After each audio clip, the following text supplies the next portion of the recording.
There we go. Okay, I'm Elissa Richards, chairperson of the Utah Geological Survey Board. I'd like to call this meeting of the Utah Geological Survey Board to order. It is now 8:37 a.m. on October 14th, 2020. This meeting is being held virtually with a Google Meet due to the COVID-19 stay home, stay safe order.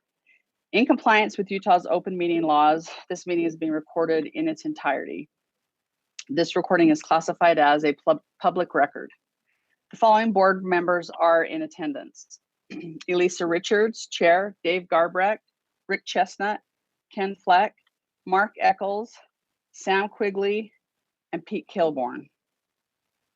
Tom Faddis is not present. The following individuals representing the Utah Geological Survey and the Department of Natural Resources are in attendance.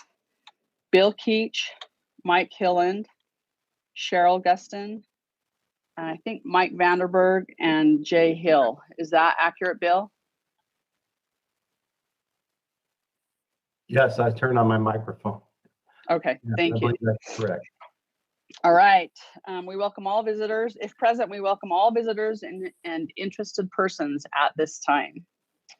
As a courtesy to everyone in this meeting at this time, we ask for all cell phones, pagers, and other electronic devices to be turned off or changed to silent mode. Board motions must be reflected in the minutes and recorded by an individual board member. Let us now proceed with the agenda.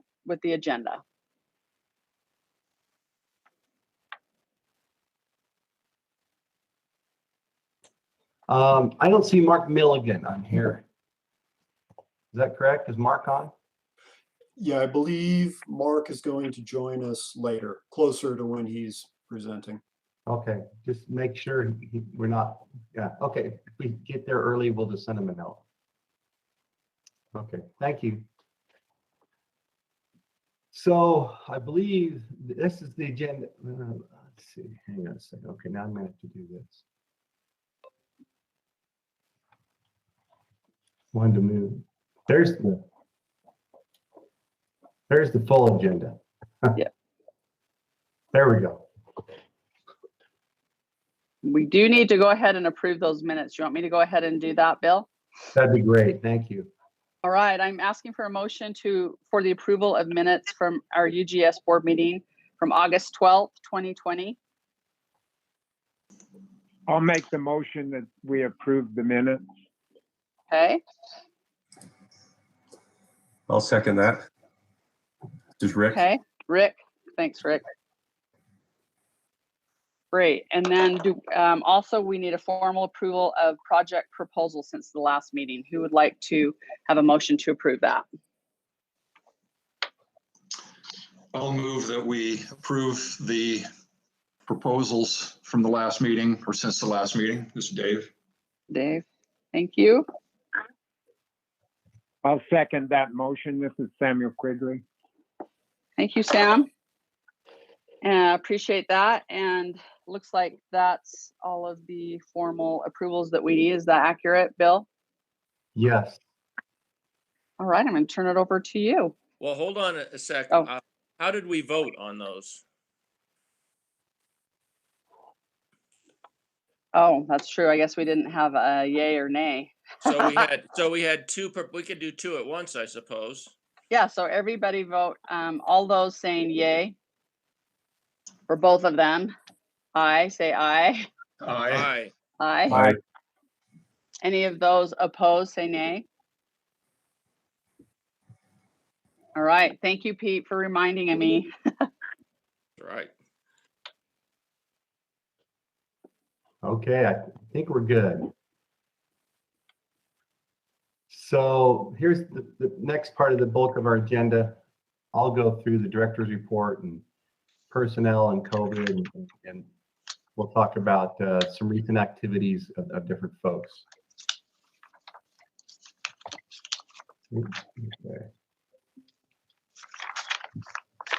Okay, this hasn't changed much since we met in August.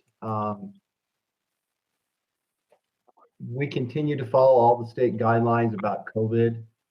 It does impact, whether we come to the office or not. We have I think something we have, I'm trying to remember. I think we got 17% of our staff that's over 60. So that kind of affects you just directly. We have other folks that are, you know, that have underlying conditions or that are taking care of people that are. We have had COVID touch our organization.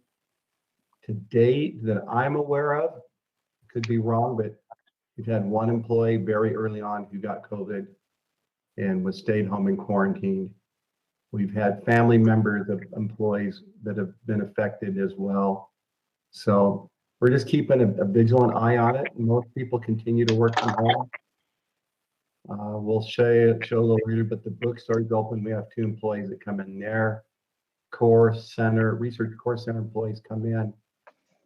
But we really emphasize personal safety. We did buy a mask. Did you guys all get a mask? Okay, good. We made That was a very cool mask. Thank you. You're welcome. One of our staff, Jackie DeWolf, she designed those, and she put a couple designs and floated them around, and that's what the folks chose. So we continue to emphasize that. You know, there's a shield in the office for Star, who's our kind of our valiant hero, who's there every day. Jodi comes in fairly frequently as well to the office. The rest of us, for the most part, are working from home. I'm in a what do they call it? A vacation rental in St. George, Utah right now. My own home is being torn apart. I'm the victim of geologic hazards. My half of my house, my foundation, my slab cracked. Oh, boy. The north end of my house went down.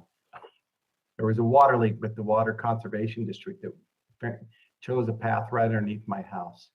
So anyway, I got 16 pillars and it's been jacked up and they're putting a new slab in. So I'm in a vacation rental, and many of us are different parts of the state. Those that are in the offices, they're sanitized daily. There's a crew that comes through and sprays all the touch surfaces down. As an agency, we have not made a push for people to get back to the office. I know some agencies, including some in DNR, have tried to get more people back in the office. We have not done that yet.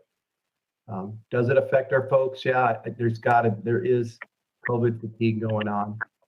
People are tired of not being out, but our field workers are able to go out. I was out in the field with Jim Kirkland and Bryce last week looking at some paleontology stuff.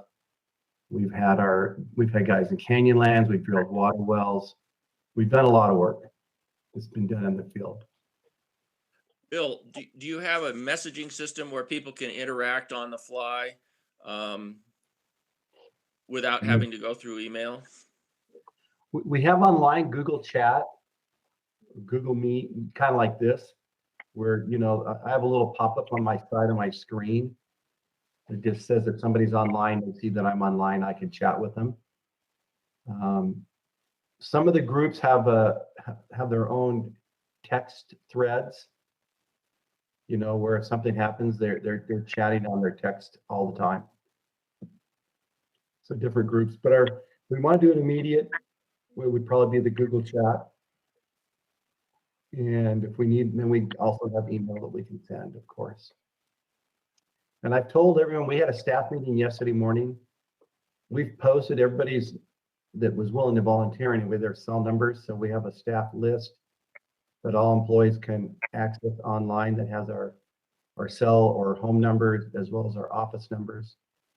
Many of the staff have their office numbers forwarded to their home or cell phones, which I have. And every employee knows if they've got an issue, they can call me. I put my number out there and I've made myself available to be reached out to. And I think most of the program managers have the same relationship with their crews. Okay.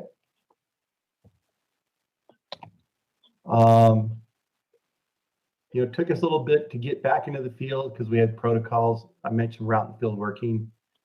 You know, we suggested that you travel individually, even if it meant taking more than one car. if you're going to go out in teams. Some of the wetlands folks have preferred to travel together, and we've allowed that as long as they're following, you know, mask safety and hand washing and other things. A lot of grants have been written and submitted and won, from state map to wetlands mapping, data preservation. There's a lot going on. And as I mentioned before, the bookstore, we modified it to open from 10 to 5. Our biggest problem in the bookstore is we've got, you know, where we are in that part of town, we get to tend a certain crowd that wanders in. Some of them can get really belligerent about wearing a mask. And we have a security guard, and we have signs, and we've got masks, and we've got sanitizing stations. But some of them just want to come into the bookstore and argue with our staff. And we're trying to do everything we can to minimize that. And the staff just says, if you got a problem, go talk to the security guard. So anyway, we're trying to deal with that. A number of personnel changes. I'm going to start at the bottom first. Tom Chitsey retired. September 30th was his last day. Oh, wow. Yeah, 30 plus years. We had an online meeting that Mike Vanden Berg did an outstanding job of organizing. Mike, I see you're online. Do you want to say anything about your party that you hosted?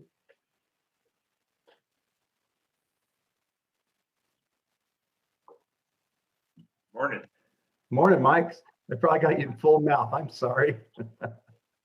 So obviously we couldn't have a in-person party. Nobody, especially Chidsey, didn't want to hang out with 50-some people.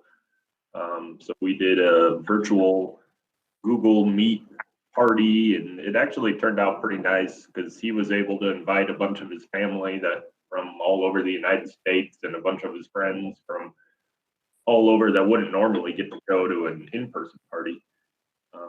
So it turned out pretty well. We got everybody chipped in and got Chidsey a nice gift, and he seemed really appreciative. And of course, we wanted to make sure he felt well celebrated because he deserved it. So, yep, it was well done. Anyway, Mike did a great job, and I had a lot of comments afterwards that were sent to me, just kind of praising, you know, how good a job was done, and Tom was very.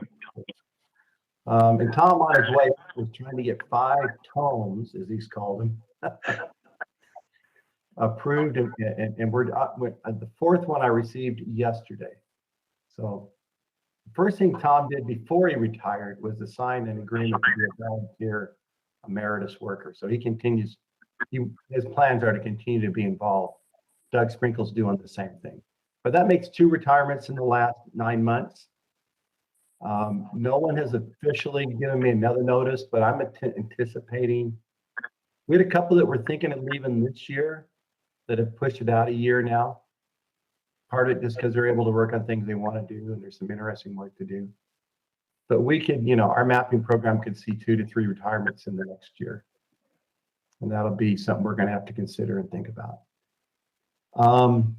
hey, Bill, if the board is interested, I could give them a quick update on Chidsey's replacement. Oh, sure. Go ahead. So we did advertise for a senior geologist level petroleum person. It was open for 3 weeks. The announcement closed on September 27th, was a Sunday. We got 134 applicants. And we spent quite a significant amount of time trying to narrow that down to a reasonable number to interview. We ended up narrowing it down to 16. We couldn't get any lower than that, and that just shows you the quality of the candidates that applied. It was really, really amazing. It was really encouraging. You know, UGS continues to be very well respected, and I think with the state of the petroleum industry right now, a nice, stable research type position is pretty attractive to a lot of people. There was another 20 people on that list, besides the 16 that could have very easily been interviewed, but there's just no way we could do 36 interviews. It's not possible. So all the interviews, the 16 are scheduled for next week. We fully anticipate that we'll narrow the list even further and do second interviews after that. So it'll be a long process, but I'm just very encouraged by the quality of the candidates, and I think we're going to be able to hire somebody really, really good. So I'm excited. Yep, that was a tough choice. Like you said, that there was a whole nother 20 or more that we could have easily brought in. A follow-up to that is that Craig Morgan, Doug Sprinkle, and I believe Tom Chidsey all came into the survey back in the 80s as a result of another downturn in the petroleum industry. And we ended up with 3 really great people that stuck around for a long time. So anyway, thank you. We had one other, actually, I forgot to mention, I didn't put it on here because it happened yesterday. Emily McDermott, who's been one of our, in our groundwater group, her husband finished his PhD at Utah State and is accepted in geology and is accepted a postdoctoral position with the USGS in Alaska. So she's having to move. So she's not on this slide. I didn't have a chance to update it, but she'll be moving on. So we'll be looking for her replacement as well. Mike Milligan stepped down, if that's the right word, but he has stepped away as the program manager for GIO. And in his stead, we given what we call a career mobility assignment, which is a 1-year assignment to serve as the GIO program manager. If you don't know Mark Milligan, he is our public information officer. I've asked him to speak in the second part of our meeting today, partly to explain what our PIO does and just to get a better chance to know Mark if you don't know him. It was an opportunity to do both. So Mark has accepted that, and Mike will continue as our deputy director. And we had a couple of new hires. Mainly, these are not permanent positions, they're tech positions. Bear Jordan, that's a nickname for, I'm trying to remember what his full name is. But he was working in Wyoming, and he's going to now work for Energy and Minerals, I believe. And then Anna Farb, when Rosemary moved from GIO as a GIS analyst over to mapping to take charge of our GEMS transition, which is a USGS standard, we've, in a temporary position, we hired Anna Farb, who just finished her master's degree, also from Utah State. So anyway, a number of changes and moving parts going on. I think we're also looking for a tech that's in the process of being hired in housing, but no official action on that yet. Any questions? Okay.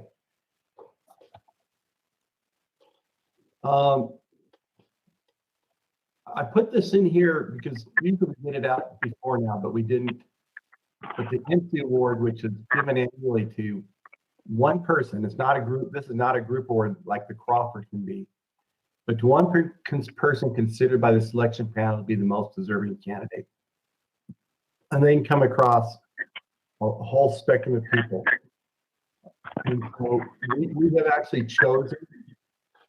I'm a member of the selection committee along with the president of the Utah Geological Association and 3 university department chairs from Utah State, University of Utah, and BYU, and 1 industry person with Keach to select. And we've selected that candidate, but we're holding off on the announcement until next week. So if you're around and want to know who that is, you can either send me an email or attend the UGA meeting next week. But we will be announcing the winner of that. Very deserving candidate. It was a very tough year to select one. We had 4 nominations. All 4 were within a couple of votes. We narrowed it to 2, and then it was really close there as well. So good people. This is where we were last year. You know, we didn't have this meeting. We were out in the field, so I included it again in our jackets out there on the Bonneville Salt Flats. That was about this time last year. Our 2021 field trip.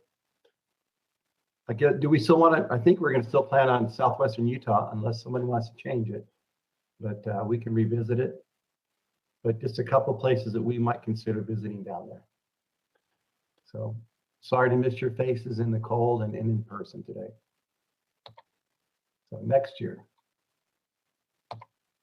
So now what I've kind of taken a shift here over the last couple of board meetings. I've just asked all the program managers to send me either a slide or an email with just some highlights they'd like us to share with you about their programs. So I'm going to go through those highlights here. So for energy and minerals, there's a DOE project in the Cane Creek, which is out in the Paradox Basin. It's had some fits and starts to get going. Part of it was, how do you drill a well during a pandemic? How do we get all that set up? How do we find the people that can do it? Where can we do it? And ultimately, a really good situation. And Mike can correct me a little later. I'm going to ask him to speak on this. Not now, but later in the session, he's on the agenda. But a third party stepped up that has got a well pad out there, and they're going to become the operator of the stratigraphic well. So we'll learn more about that a little later. Critical minerals, I was in a meeting, the American Association of State Geologists does a semi-annual liaison in DC, which couldn't be done in DC this year, with legislators and federal agencies that have impact on geology. And I participate in that. And one of the topics that came up across the board is critical minerals are a big deal. And there's a lot of funding going towards that. To that end, we have a grant that Stephanie Mills is working on. And so she has started, they're going to begin that mapping. I think Taylor Bowen is going to be helping her out there. We have a couple of geothermal grants that we're going to be participants on. Christian Hardwick is working with Sandia National Laboratory on a geothermal project, and that is just getting started. So this is part of our outside money.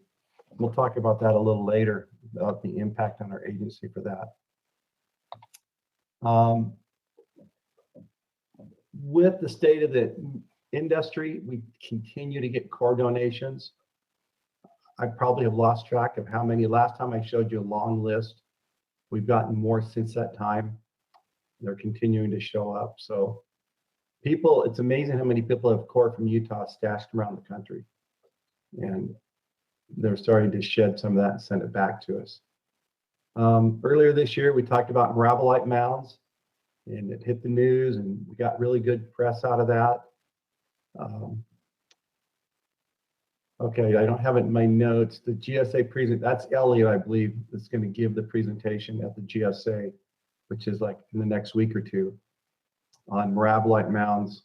And then over the weekend, I believe that Mike and Vanden Berg and Elliot went out using time-lapse to set up time-lapse cameras.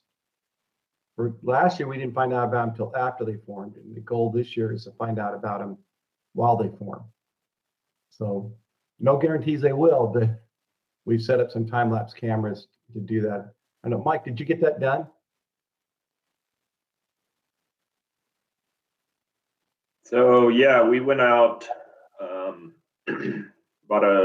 on Friday, and no, Saturday. We went out Saturday, set up the cameras, and Saturday, if you remember, was 80 degrees. It was kind of windy, and where the Mirabolite mounds formed, right now there's just pools of water from spring seeps. So the sulfate-rich springs have formed these pools, but there were no crystals of Mirabolite because you need colder temperatures to start precipitating the crystals. And so then that front went through on Sunday morning. So we went back out on Monday morning, and all the pools were filled with Mirabolite crystals when we got there. And because it was cold enough overnight, the temperature of the pools was about 10 degrees C. And then by about noon, so we walked the beach all the way down to Saltaire. This is at the marina. And when we came back to the marina area about noon, the temperature of the pools had increased to about 20 degrees C because the sun came up and all the crystals were gone. So it was really cool because we were narrowing in on what temperature we need to actually start forming the crystals. And so we won't get any mounds until the daytime temperature is below a certain threshold, like 40 degrees or so. So we still have some time since it's supposed to be in the 60s and 70s for the next 10 days. But we're going to set up another camera pointed right at the pools that we'll just take a continuous video so we can watch the crystals grow and then degrade from night to day. So that should be really interesting. Okay. Anyway, a science project. Appreciate it.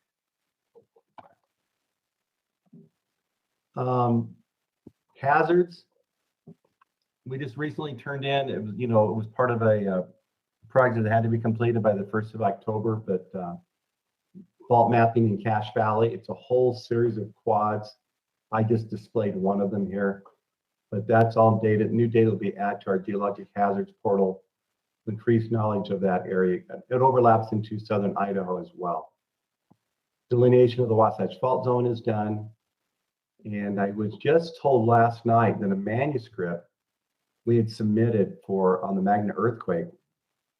So these last words now accepted I added last night. But Mike Hillen told me that was just accepted for publication. Do we have a date yet on that, Mike Hillen? I don't have a date. I believe the issue is scheduled to come out in the spring. So Okay. Roughly a year after the earthquake happened. So I just included a figure out of the paper, which I had the opportunity to review before we submitted it.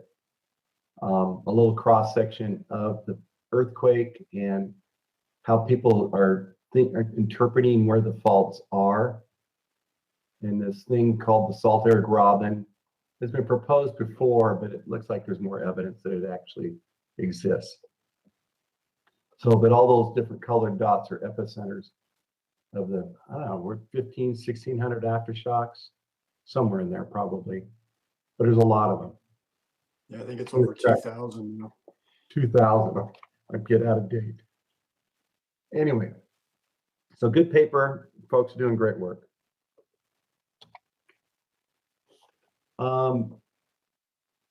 Groundwater and Wetlands Program, they're doing great work. Diane is a prolific grant writer, and she seems to get funding that she asks for. She seems to know how to do it and get it done right. And so there's lots, she's always clamoring to hire some interns to help her with the field work, and we're trying to do the best we can to meet those needs. The good thing about those positions is they're funded by the grants. And often we don't need a lot of match sometimes. Sometimes we do, sometimes we don't. But she has funding to do that.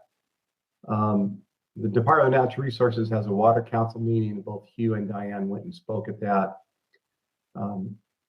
They're really trying to formalize this board and make a committee on groundwater. And so it was good for our new executive director to get a better appreciation for what Diane and Hugh do and their people do with respect to groundwater in the state of Utah. And so it will be fun to have a bigger voice on what we're doing with groundwater in the state and interagency issues. Forge kicks off in year 2 of what they call phase 3. During the previous year, they did a lot of, they're trying to monitor ground deformation. It was interesting, early this year or late last year, I had a call from the director over at EGI, Joe Moore, for those of you who know him, and the folks had identified some ground deformation. And Joe was concerned that if we show there's ground deformation, that it might kill the whole project. But our folks stood by their science because the measurements were right. And I think in the end, we ultimately determined that it was related to basically spring thaw. just increasing the load in the groundwater coming through, and it caused some ground deformation. So we were able to explain that to Joe and kind of back him off the ledge a little bit, but it's gone well. And so we've done some really good work out there. They're now getting ready to drill another well. This will be one of the big, deep ones. In my liaison meetings with DC, I learned that Geothermal Program for the DOE, they've got about $110,000 budget, or 110 million, excuse me. And somewhere around 60 million I'm going to spend on this project. I mean, it's a big deal. It's a really big deal. And so a lot of money is coming here. There are some thoughts at the DOE to maybe come up with what they're calling Forge 2, be somewhere else in the country, but this has gone so well under Joe Moore's direction, and our involvement has been important here, that people are looking at us as an opportunity for success. So the other geothermal play or program that we're funded into was one sponsored by the university, or the Geological Survey in Nevada, which is part of the University of Nevada, Reno. Geothermal play fairways in the Great Basin. And that's still getting ready to kick off, but it was funded and we're part of that. And that'll be Stefan, who also heads up our Forge project, will be the main player there. Where is that in Nevada? It's a fairway. They're going to look at a number of sites, is my understanding. So I don't think it's any one specific site yet. And I think that the consortium has yet to focus on that. Do you have any more insight to that, Mike Hillen, that I don't? This is Mike Vanden Berg. It is basically all of western Utah and eastern Nevada. So That's what I thought. It's a great basin. We'll look at several different valleys, including Black Rock Desert, which I think is one of our main focuses. Yep. Okay. Thank you, Mike Vanden Berg. So anyway, this is a big deal. Another big deal project. There's a lot of interest from the DOE in terms of renewables to do this type of work. And so they've asked for additional money, I know, like I said, and if they get it, they'll go after another Forge project somewhere. But a lot of interest and a lot of, at both the legislative level, legislative level, meaning in the Senate and the House, at the federal level, and in the science departments. Mapping, I'll start with this comment first. When we moved the mega block, which was a big deal, from Thanksgiving Point to our own building, the downside was that we lost access to our nonprofit funding status.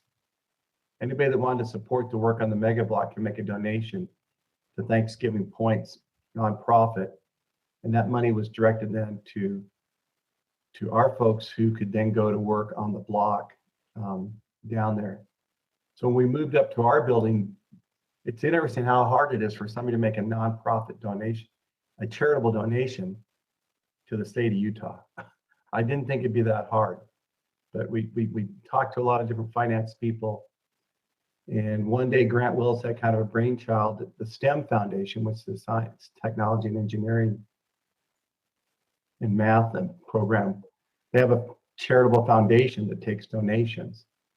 So we worked out an agreement with them. We signed an MOU, a memorandum of understanding with them, that they can take donations on our behalf for really narrowly focused on paleontology and mostly on the Utah Raptor Mega Block, to take donations, and then we can funnel them then to Scott Madsen, who's retired but has been doing all the curation work.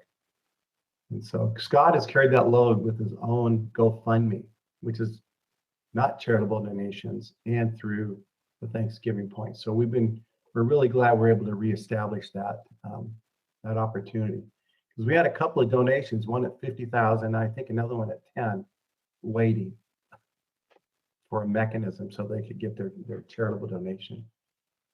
So that was a good hurdle, and thanks to Grant for pulling that off.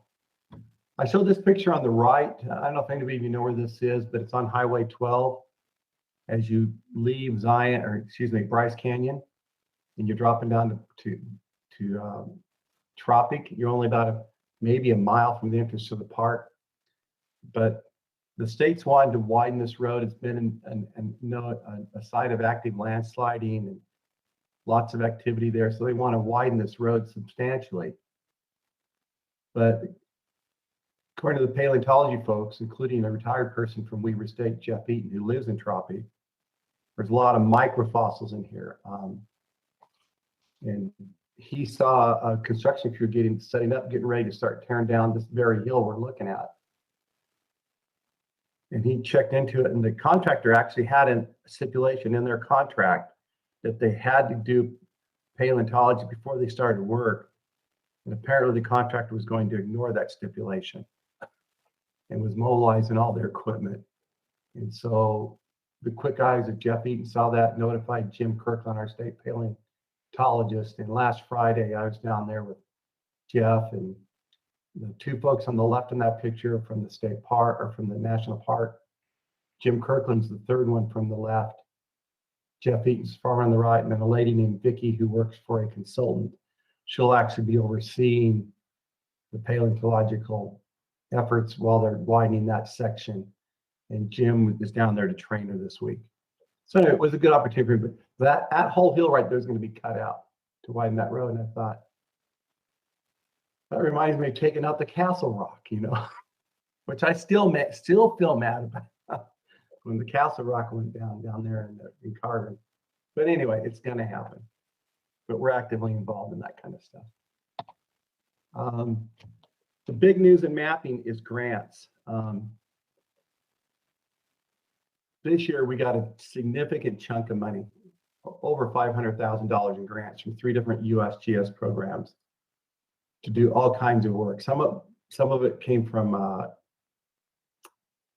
state map. Some of it came from other arenas. Some of it has matched, some of it didn't. But some of the additional money, the USGS is striving towards a national map. They want 2 national 3D maps.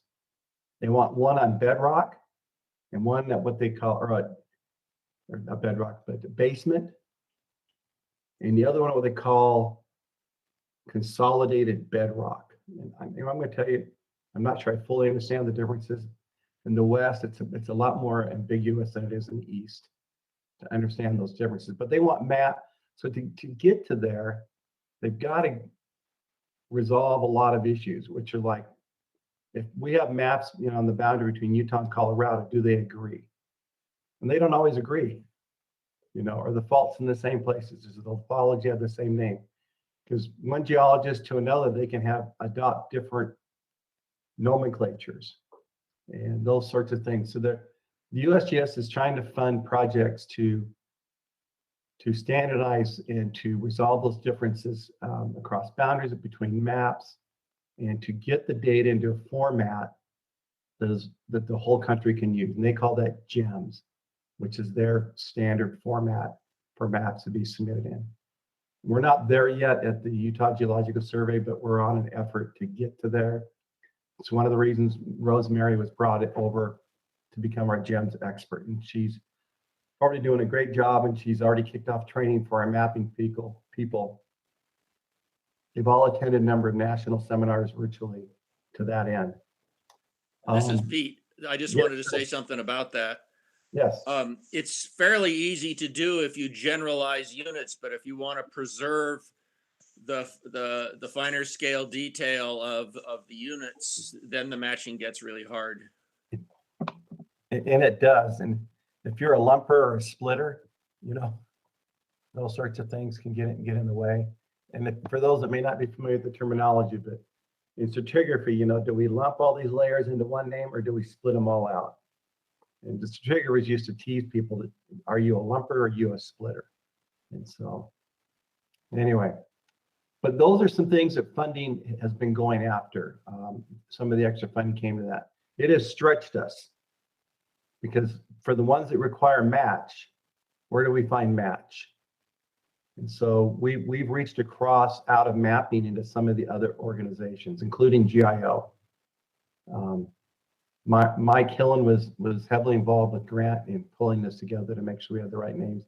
We're borrowing some people from minerals. We'll probably borrow some from wetlands, but it gets to a point where it's really going to stretch us on how to pull this off. And we have some concerns that projects are due at the end of for us, our grant goes through the end of June 30th, our fiscal year. And every year we've asked often for an extension, which takes us to October 1st. And they've been very good to give it to us. And we heard in the liaison meetings that the UGS has been directed to be very liberal in granting extensions. But we may need to ask for that next year. We probably won't be able to get all the work done that we've committed to. So we're trying to keep a close eye on it. From a finance, even Jodi's involved from a finance perspective and trying to make sure that every month we account for people are recording hours to those projects, because you don't want to get to the end and find out you need 3 months of work and you got a month left to bill it out. So if we keep an eye on it from the beginning, we have a better shot at it. Again, this all comes from this increased focus on hazards and minerals and water and anything else you want to call a hot button issue. These are things that are going after it. Well, to that end, when we listen to the USGS this year, we went from like 300 to 500,000 in state map, I believe. They're talking about bumping it all the way to 800,000 for next fiscal year. Let's require another heavy round of discussions inside of UGS, what we want to go after and what we can legitimately go after. Because the money doesn't come free. It requires a match. And where do we find the staff for the match? So that's a thing that we're going to be talking about here. They've given the seminar on how to apply, but they haven't made the official announcement of what to apply for, which is kind of interesting because they got the cart before the horse. But the way the federal government is, I was going to say working, but that might not be the right word. It's not working well at times. But to that end, they said that whenever we get it, we'll still have 60 days to get our proposal submitted. We're hoping by the end of October to get it, but we haven't seen it yet. They are suggesting that half of that money go to regular state map and half to those other issues we talked about, like border matching and resolving local differences.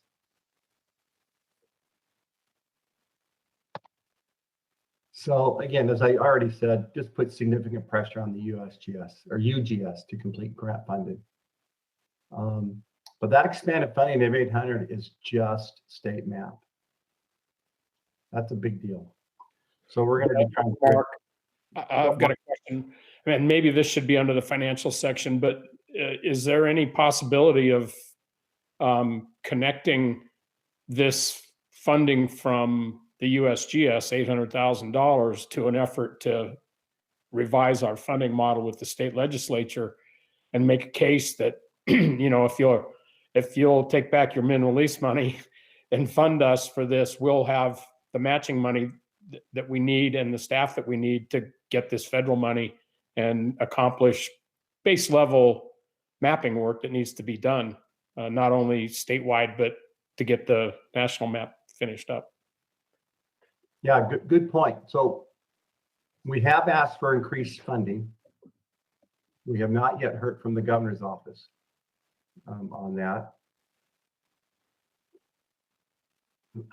Sorry, excuse me. The director, Kristen Cox, who was running the governor's office management, has stepped down. And so there's an acting director. We made a proposal for about 600,000 of ongoing to replace min release. We've got that. We have not heard any response. Normally we hear by October 1st from Gombe. We haven't heard yet. So we've made that request. We asked for some additional one-time money as well, but we don't know where that stands yet. And part of it's just because we're in a change. We're going to be changing governors and so a lot of there's a number of state agencies at the governor's cabinet level that are starting to move on to other jobs. And we expect to see some of it, but that's one of them where it's been affected. So I think it's a great idea to go chase that. You're going to hear me say, as you mentioned, Mark, later, we got to get off of the mineral lease roller coaster. We just do. We have to change that. This is Pete. My only concern is that we don't know how many years into the future that kind of funding will come in. I agree. We've made that same argument that we don't know how long. I have not proposed that we get rid of mineral lease. I would rather see have that be our cushion. You know, that when we have opportunities like this, we can use it, and when we don't. So I haven't said we'll give you this for that. I've just said we want, you know, and here's why, because again, we'll talk about that a little bit later. But I agree with Pete that could be a downfall if the money dries up quickly. Before we leave this topic, I just wanted to remind the board that I'm the chair of the State Map Advisory Committee, but when I finish my run on the board, some other board member would have to take that position. Yeah, speaking of that, I know this may be I haven't brought it up in here, but if I understand correct, Pete and Mark next April, correct? That's Yes. right. Yeah, that's Yep. right. So this isn't your last board meeting. We'll get you for another one. But Pete is right. For those that are interested in mapping, to move to the I didn't even know what SMAC meant, you know, but the State Mapping Advisory Committee. Pete chairs that, so one of you would take that on. So be thinking about it. Thank you, Pete. Welcome. GIO, we could not do our Earth Science Week, which usually brings between 600 to 700 students every year to our core facility, and all kinds of fun activities like the sandbox out there, or stream box, I think officially, but the kids probably think of it as a sandbox. But so they've been making a whole series of videos that they're posting up of the different stations that the schools can access. So that we had to shift gears on how to do that.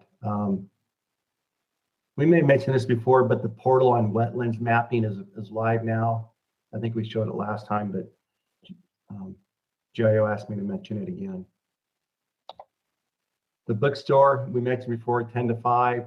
We did implement a whole new infrastructure for our webpage and for our point of sales, replacing the credit card system, something that's simpler and easier to use.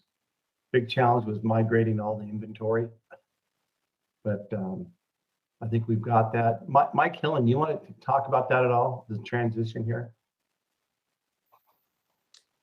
I don't know really what else to say, you know, following up on last time, other than it seems like the new online store is working really well. It's definitely a better user experience, and we so far are seeing increased online sales. So that was our goal with implementing this thing. And likewise, the new point of sale hardware on the counter in the store seems to be more reliable. We haven't had as many issues with the credit card machine. So yeah, it was a big effort, but I think well worth it. Thank you. And, you know, website activities is high, and we would expect that, if nothing else, because people working from home, studying from home, students in schools. You know, right after the earthquake, we had a big jump in our webpage activity. It's settled down a little bit, but it's still more than it used to be in pre-pandemic. Calendars out. If you haven't gotten yours, you should be getting them. Have they gotten out to you guys yet? Oh, thank you. Yeah. Yeah, nice picture by Mark Milligan on the cover there. I actually got 2. You got 2. Yes. How'd you do that? What makes you I don't lucky? know. One came about a couple weeks after the other one. Well, we must Well- think. think a lot of you. I was gonna say, I got two as well. One came with the mask and then one came by itself. Oh, that's what happened. Mhm. Okay, because I asked Star to send a mask and a calendar, everybody together. So then you must have been on somebody's list and I just sent them again. Well, then you've got one to give, or you've got one for, hanging different parts of the house. So, Speaking of the mask, can we buy more of those? I gotta see how many we ordered about 30 extra, so we may have a few. I've given away about 5 of them. How many would you want? 2 or 3, just because it's important to keep them to keep them washed. Yep. You know. Yeah, I have 3 different ones. I have one for the survey, but I have 3 different ones that I rotate amongst. Okay, we'll look into that. Masks. All right. This is why I'm writing a note, so I don't forget. And we can order some more if we need to. Okay, calendar is out. Funding and budget. Okay, so here you're going to get me instead of Jodi, and I'll ask for help from any of you UGS folks that can help me here if I need it. Again, our top priority continues to be to secure stable funding over the long haul. Fiscal year 21, what's helped us this year is we got a lot of this outside funding, which will be great. The challenge is to make sure we have enough people to get the work done. That's going to be, you'll see me mention mineral lease. It'll be in multiple slides here, but we were forecast at the beginning of the year to get about a little over 1.1 million. We are appropriated. That estimate of what we'll get has been as low as 400,000 and probably sits between 600,000 and 700,000 now. If I'm wrong, Mike Vanden Berg, please speak up. But I think that's where we're sitting right now.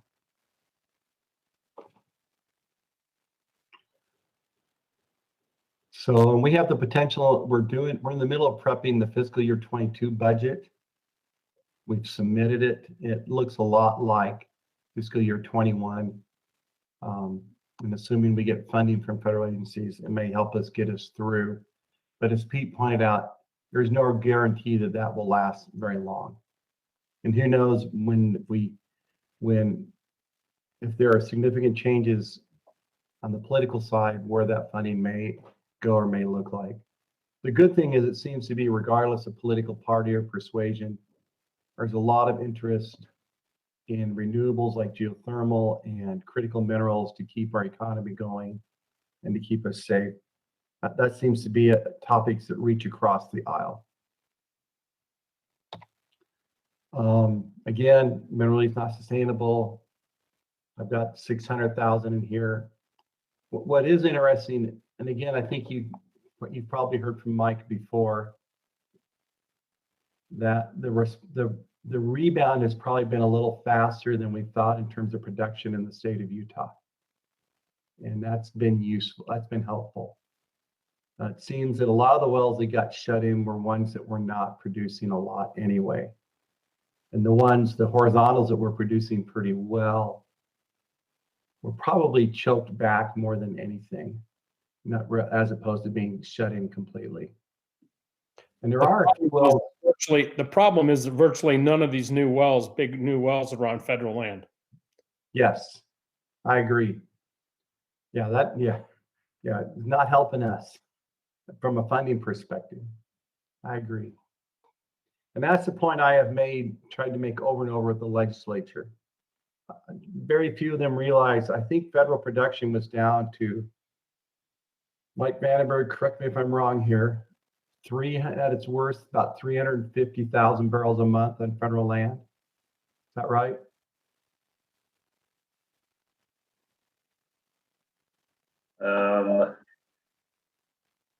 It was down to 355,000 in June, but then it bumped back up to nearly 500,000 in July. So we went from 16% on federal land up to 20% in 1 month. So that's a good sign. Yeah, but the 500,000 is where it's been sitting steady for the last couple of years, where Because 5 years ago, it was over 1 million barrels a month. And it's down to about 500,000. And that's a point I have emphasized multiple times with the legislature. And I don't think many of them realize that this is something that's not coming back. It's always possible that the legislature, when they meet, they might, you know, as they take, they're taking hard looks. I know there's another special session, I believe this month or early November. They could ask people to reduce their budgets. We've been spared, as I mentioned in our last meeting. They only asked us to take a $500 or $5,000 hit on our out-of-state travel. We were very fortunate, and we had some advocates on our behalf.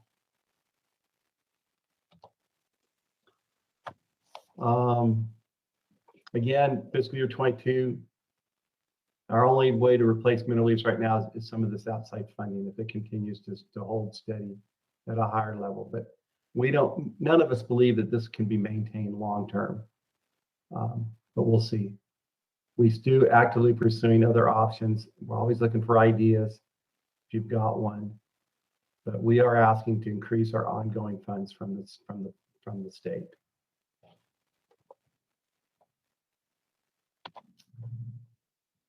So Jodi's part here, let's see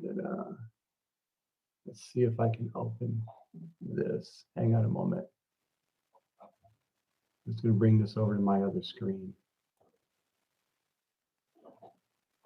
Probably print too small.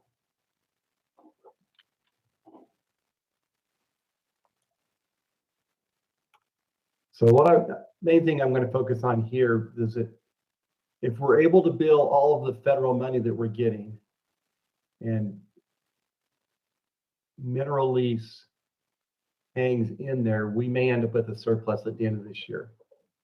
The big ifs on that are how much does mineral lease deliver, and how much of that federal money work can we complete?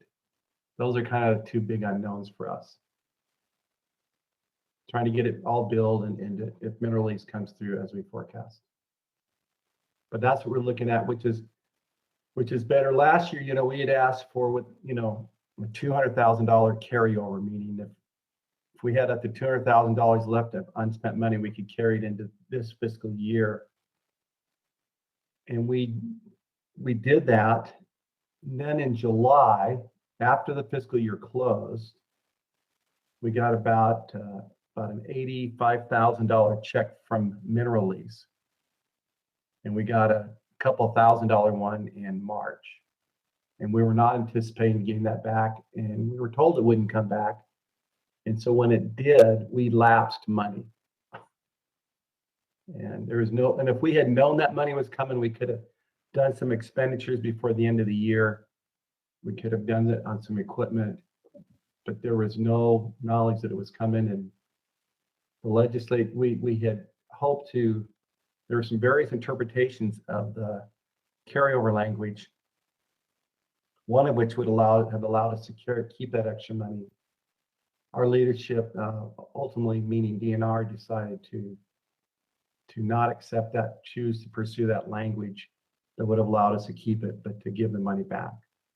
And so we lost about 80, or I think it was 35,000 in the end that we lost.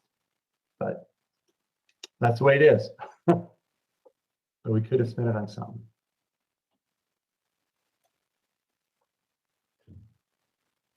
You notice our state travel will not be very high. I don't even know if we'll get to that.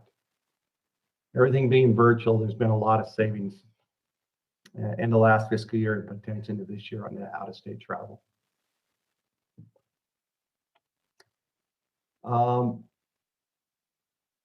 Let's see, I think that's about all. Contracts, we've already done that. What is interesting is outside funding is forecast to be as high as 2.7 million, which is almost $1 million more than we got this year, but that could be really hard. We've increased that mineral lease. I'm just repeating myself here. I did want to touch on a couple of things here. We're looking good for the moment for fiscal year 21. Again, if the legislature comes back and asks to take a budget cut because of their revenues that are coming in, or and the release goes down further, that could change. We have been able, since we got one-time monies, to upgrade equipment and do sorely needed maintenance that hadn't been done for years. We've appropriated so far about $100,000 to get new equipment and to fix things that have needed fixing. So we made a move in that area. So we use that money. We're also, in part due to the money there and with the retirements of Doug Sprinkle and Tom Chidsey, who are two of our higher paid employees, we're able to push those savings down to our staff, which was really needed. This was sorely needed.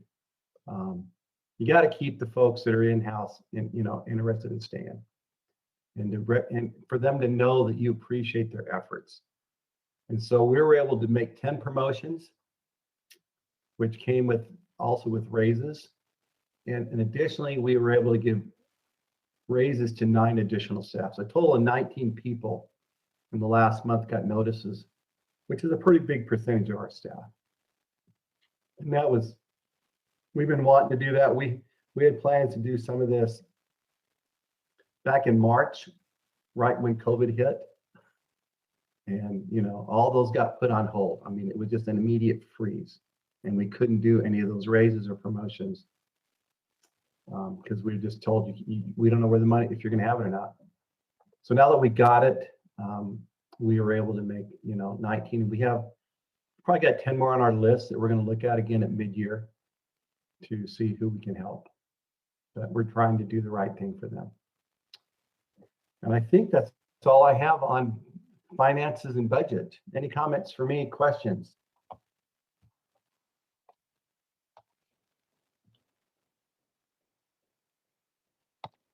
This is Elissa. That's wonderful. You were able to make those promotions and raises. I think that's, again, I think that's tremendous, and I'm sure it was appreciated. And just want to commend you for that. Thank you. Yeah. We worked long and hard on that one. Mike Helen can attest to that. I think I already went over the rest of this. Still haven't heard about building blocks. And we didn't have any updates from the legislature yet because there really hasn't been much gone on since we last met in August. So Bill, if I Sure. can, I'll just mention that the special session, there's one scheduled for next week. And there is a Natural Resources Appropriations Committee meeting scheduled for 1 o'clock on Monday. There's nothing on the agenda indicating anything specific to the UGS.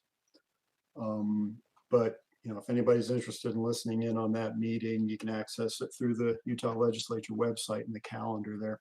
So the Appropriations Subcommittee is meeting Monday, and the Natural Resources Interim Committee is meeting Tuesday morning at 8:15. I've seen an announcement for that meeting, but no agenda yet. So that's what's coming up next week. Appreciate that. To that end, it's interesting, if you're invited to participate, and meaning being a presenter, you get a separate invite that allows you to chime in. If you're not, then you're just like the rest of John and Jane, Joe, Q Public, that you just log in and watch.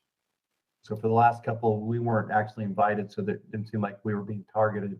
Whereas they wanted to hear from oil, gas, and mining, because they had that big audit, so they had to report back in the last special session. So they'll get a separate invite than the rest of us will.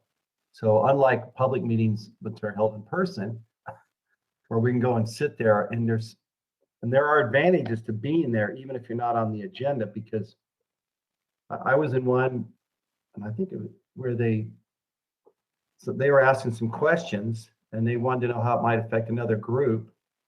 And then they looked out and they says, anybody from that other group here? And there was nobody there. And they said, okay, must be present to win. And so they took money, I think, from that group and gave it to somebody else. So the advantage of meeting in person is that I can chime in if they're about to take money from me when they ask for a comment. I can't do that on these ones. So unless we get a specific invite. Okay. So that takes us to the rest of our agenda, which is really, we would have a break right now, if I remember right. So we can take a quick break here. You're running the meeting, Elissa. Should we just go ahead and take a quick 5-minute break and then reconvene and get back with the, I think it's the UGS Public Information Officer. Yep. Okay. So it's 9:42. Should we get back in 5 minutes? Is that good enough, or do you want 10? 5? Okay. I think 5's good. Is Mark Milligan on yet? I just checked. It doesn't look like it, but I'll send him a text. Okay. And if he's not there, we'll ask Mike to go first and we'll just flop the order. Sounds good. Thanks.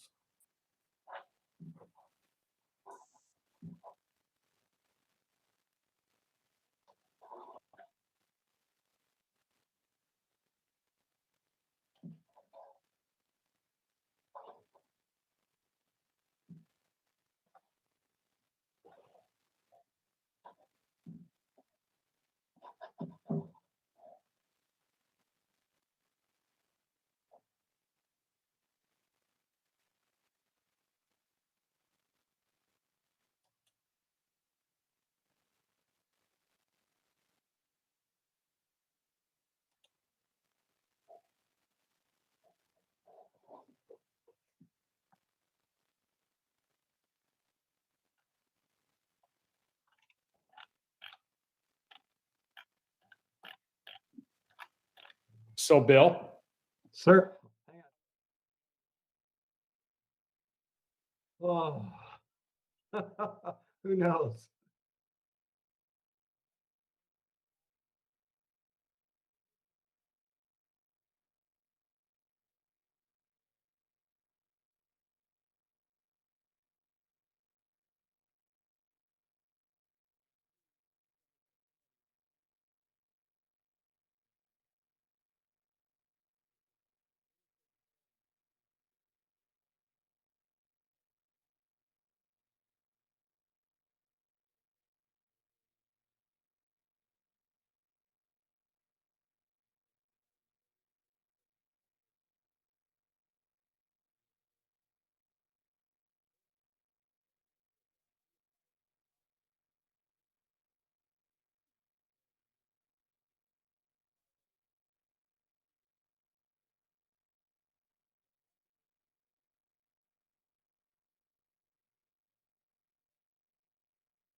with the county engineer and said, look, you don't understand the mechanics of what's going on here.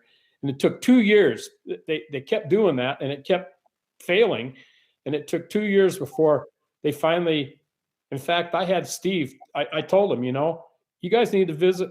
I know you're a civil engineer, but you don't understand landslides. And Steve Bowman drives within 1.5 miles of this site twice a day on his way between Camas and the office at the Utah Geological Survey. Why don't you call him up and have him come take a look at it with you? And Bill Laughlin went up and looked at it with him too. And finally we convinced them they got to drain it, and they've got to find the leak. And, but it took 2 years and probably 50,000 wasted dollars before it was fixed. We've had Steve Bowman and Rich Gerard, who's our landslide specialist, Yeah. has had some similar issues in some other parts of the state where the road crew decides that putting more weight on it is the answer. I don't know how you get to be a county engineer in a place like Summit County where we have landslides on the interstates and on Highway 40 all over the place and not have a fundamental understanding of that. It just boggles my mind. And that's why we're here, because we Yeah. we have a science leg in the game. That's it. We're not here to. So anyway, so Mark Milligan, I'd like to welcome Mark. I see he's on now. Hey, Mark. So are you ready to go now for us? I can go anytime. Are you guys all back and ready? I believe we are. Let me. So if you could take a couple of minutes to introduce yourself, tell us a little bit about you and your background, and then what you do. And I stop sharing. Let me see. So Mark's what, 26 years with the survey? 23. Is my screen sharing working? No. Oh, I got one more click. Yeah. Sorry. Once you click the screen, then you have to click the share button. Okay. How about that? Yes. You see my first slide loading?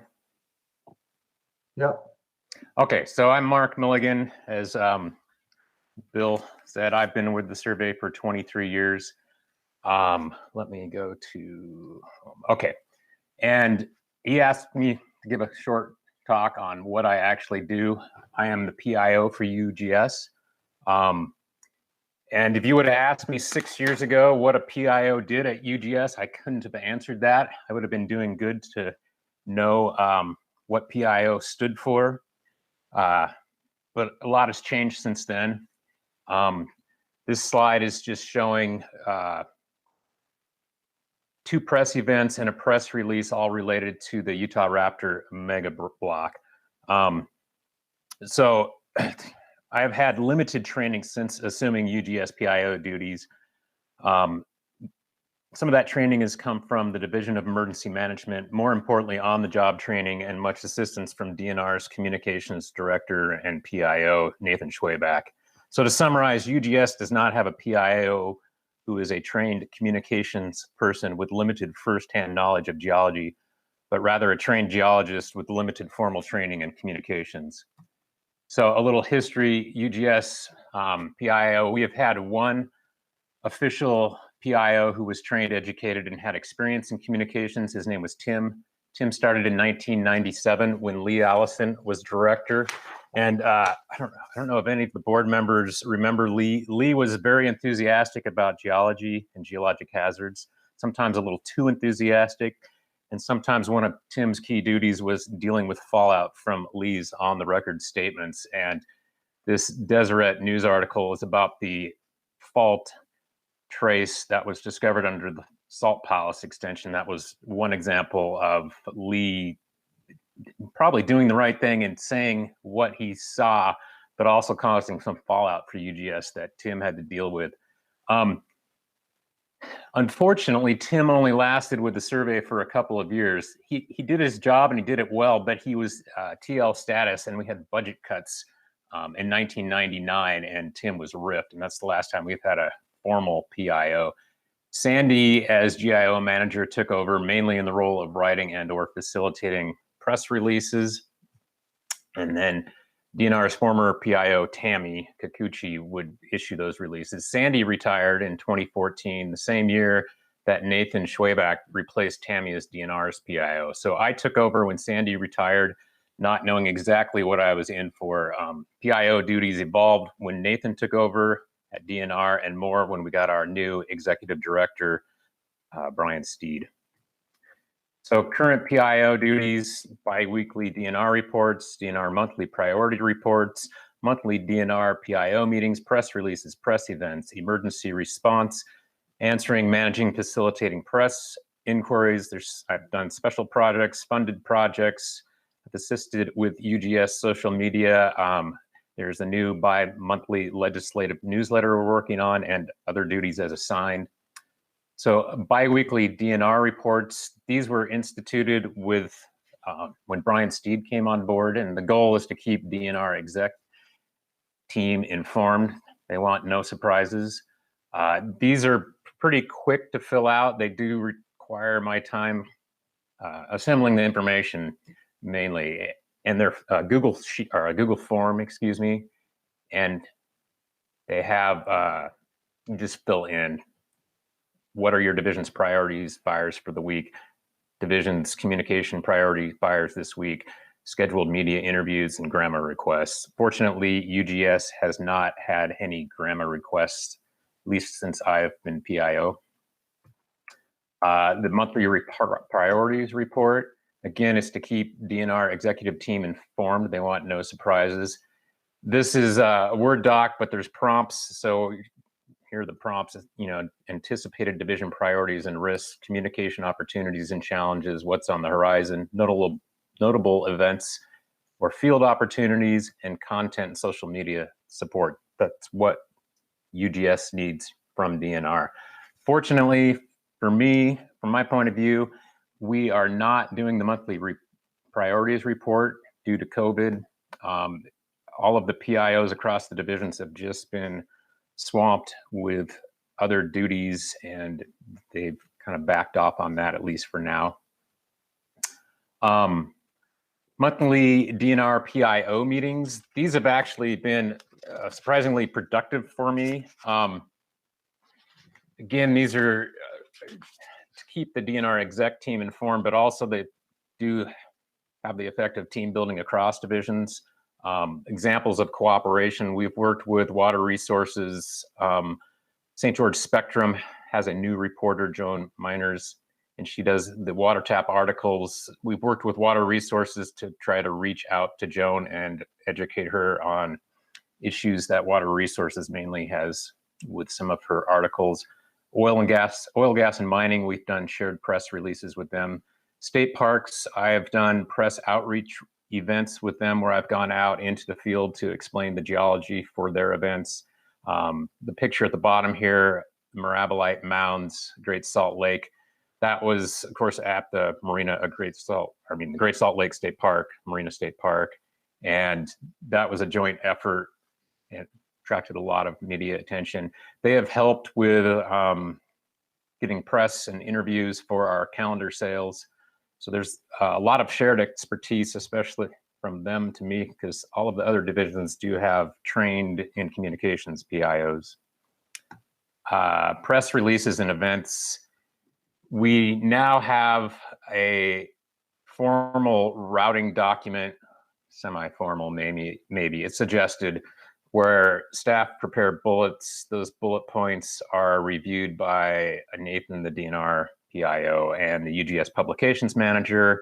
They provide feedback, and then I write a rough draft. The rough draft goes back to the author for review, more comments, more revision, and then the draft goes to the deputy director for review, Mike Hilland. The press release then goes back to DNR communications director for final review. The publications manager, that's Jen Miller, gets a copy so she can start preparing social media posts for the review, for the press release, excuse me. And then the UGS director has to sign off before it goes out. And then I verify that the press release has gone out and the social media posts were made. Events include things like when the Utah Raptor mega block was moved first to UGS and then to Thanksgiving Point and back to UGS. We had press on site, so we had to coordinate timing with the truck moving the Utah Raptor block out of Thanksgiving Point facility and coming back. And I sent out photos of the progress to the DNR PIO, who tweeted that or texted, I think, largely to members of the press that were interested. Emergency response, last board meeting talked about the Magna earthquake. I would just add, if you haven't looked at earthquakes.utah.gov, check it out. That came about because we had so much interest and we're so overwhelmed with public inquiries and media inquiries. So it's a one-stop shop for earthquakes in Utah and earthquake preparedness. There's multiple agencies that deal with earthquakes, and so this is trying to bring those together. Answering, managing, facilitating press inquiries. We have reporters from across the country, sometimes across the world, that email or call with a wide variety of subjects. I'm happy to interview if appropriate, but I think it's usually best, and what I try to do is find an expert in the subject matter at UGS and have them interview directly with reporter. And survey notes, reporters read survey notes. We have had many stories generated from survey notes. The pictures, that's just Jim Kirkland interviewing local television station. And this article is in your notes about gravel mining. Andrew Ripke responded and interviewed with Brian Mapley about that. Special projects, grant-funded projects. Sometimes, especially, well, Nathan and I will work together and come up with ideas for things that might generate stories. This was Nathan's idea, Arch Madness. We had a whole thing ready to go for March Madness, but we had photos of arches in Utah, and the public would vote on the winning arch, and it would go to the Final Four. And parallel, March Madness, which of course was canceled this year. Arch Madness was also then canceled, but we have it ready to go for 2021. I've worked on several funded grants, such as the Ford Geothermal Project. I'm not currently on this phase of the project, but I was on the previous phases, and some carbon capture and storage projects where I was the facilitator with the general public for the project, setting up meetings and attending meetings, and also answering or directing any press inquiries for those, mainly DOE funded projects. I assist with UGS social media. Facebook, Twitter, Instagram, and our website blogs are handled by UGS's editorial team, mainly Jennifer Miller and Jackie DeWolf. I play a minor role. I suggest potential content and review stuff for them. This is the new DNR legislative newsletter. It's supposed to come out bi-monthly. We recognize that there may not be content every month. For example, December, things are often pretty slow across divisions. So we're not holding ourselves to that expectation, but if possible, we will have bi-monthly emailed newsletter to legislatures.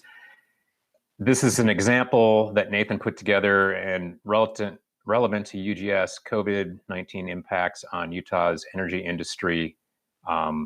The idea is a short paragraph, a sentence or two with a link to a pre-existing either news article or survey notes article. And for us, we could harvest multiple articles for us. Multiple articles can go in different newsletters. So we're hoping to not have too much work, too much effort for this. Future possibilities for PIO. So long-term, budget is always a problem, of course, but long-term, which will serve UGS better as a PIO? A trained geologist with limited informal training in communications, or a trained communications person with limited firsthand knowledge of geology? Other divisions have the latter. Wildlife, of course, is much bigger than Utah Geological Survey, but they have 12 dedicated full-time communications staff. They have a communications team of 7 people. They have a statewide head PIO. They have 5 regional PIOs. They have a social media manager. In their communications team, they have somebody that's in charge of email. So that's kind of above and beyond what I ever see UGS having. But long term, we should consider what's the best route for enhancing UGS exposure. Of course, wildlife gets their funding from hunting and fishing licenses as opposed to mineral lease legislative budgets and grants like UGS.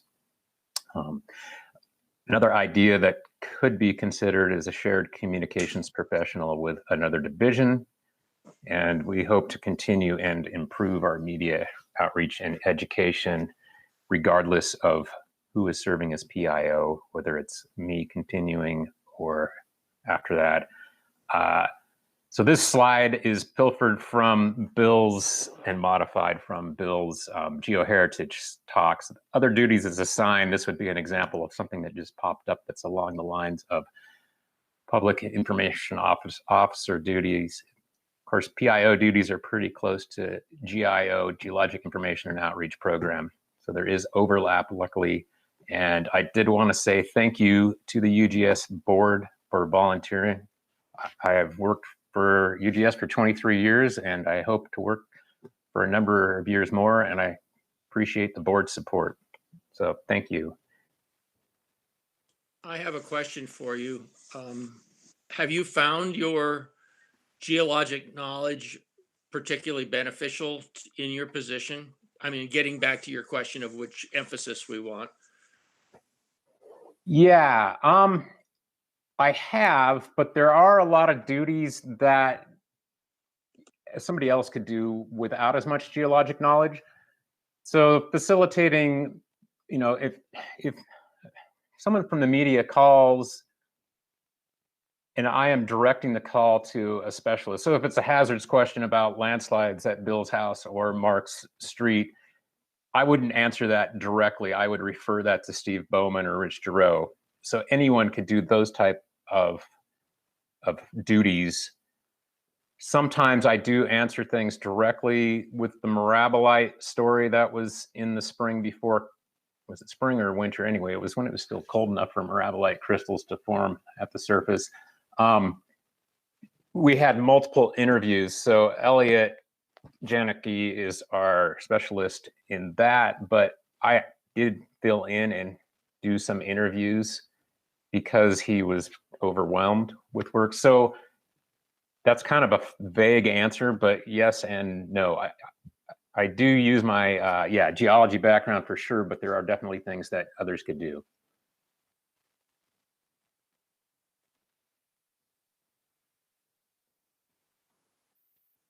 Other questions for Mark? This is Pete again. On a couple of issues. One, you didn't mention, did you mention geosites? I did not specifically mention geosites. I mentioned survey notes, which geosites is published in. Specific question related to geosites, Pete? Yes, we have gone through NEPA and actually implemented the buried forest concretion site with interpretation, kiosks, everything. It's a natural for a geosite. And I mean, it's ready to go. So, and the UGS participated in the write-up. So that's one thing just to think about. Are you volunteering a geosites for us? Yes, it's our Carbon County Trails Committee implemented this thing, and yeah, it's yours if you want it. We would love it. We'd like somebody to come down and we'll take you out there and you can see what it is. And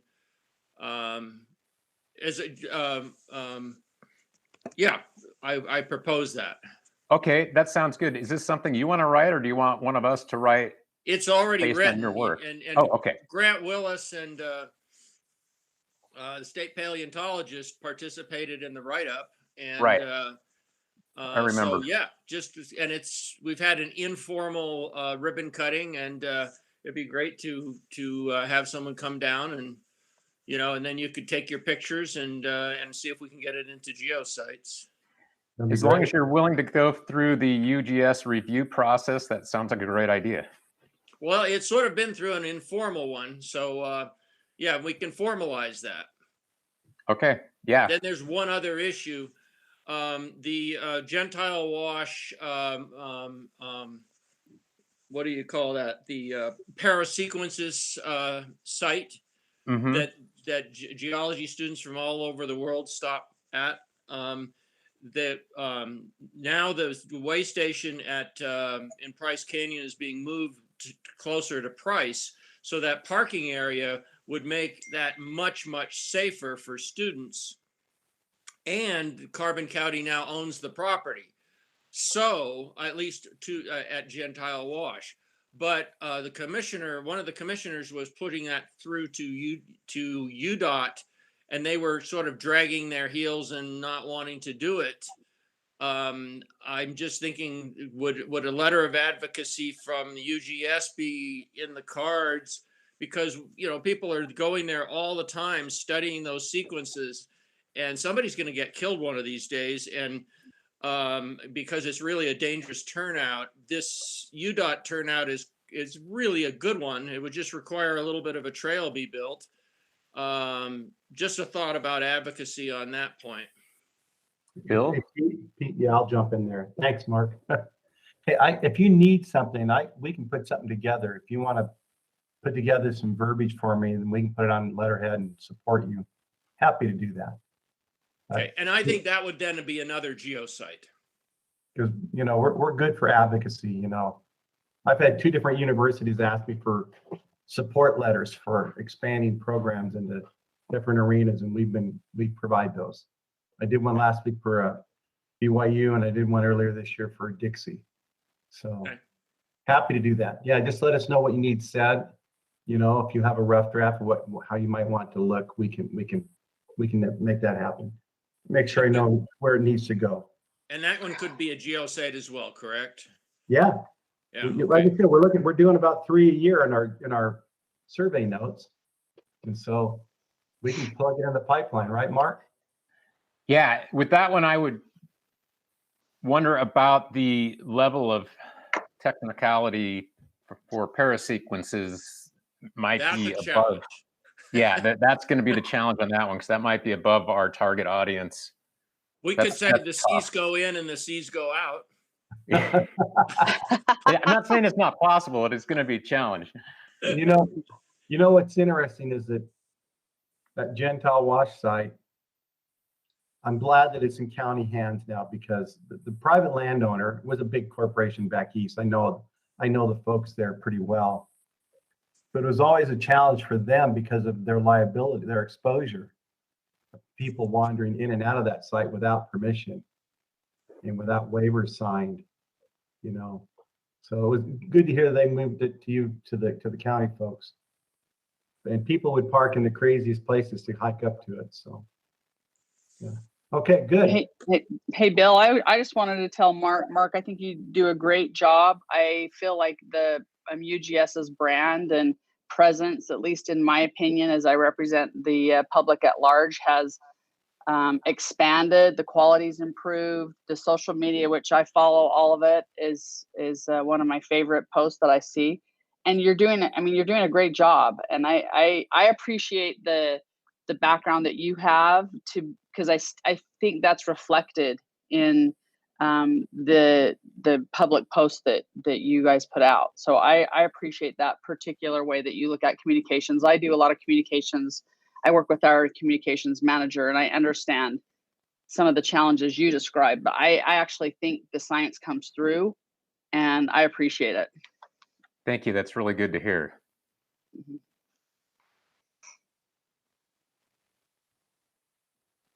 Bill, you're muted. You're muted, Bill. Thank you. Trying to practice good protocol here. If nothing else from Mark, we'll move on to Mike Vanden Berg. Thank you. Thanks, Mark. Thanks. Well, hello again. Going to share a presentation. Bear with me.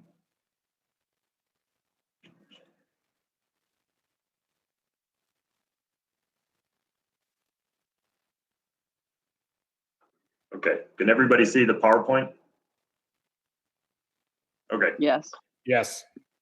So back in, I think it was August, when I talked with the board, I had planned to give a pretty detailed update on our King Creek project, but then everything changed right before the board meeting, but nothing was finalized and no agreements were signed. And so I was not allowed to disclose our plans moving forward because the private company had certain protocols with what they could release to investors and so forth.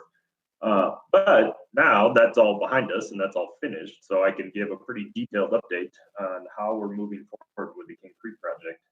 So you've seen this slide already at our last board meeting. Of course, the King Creek, just to remind everybody, is in the northern paradox. Most of the production comes from the King Creek unit, which is in the central part of the field. You can see the dots or production bubbles on the map there, just outside of Moab. The purpose of our DOE project is to characterize this play not only in the King Creek unit, but also to the north, up near the town of Green River, all the way to the south as you're getting closer to Monticello. And can the success in the King Creek unit be translated to the north and south? That's kind of the gist of the project.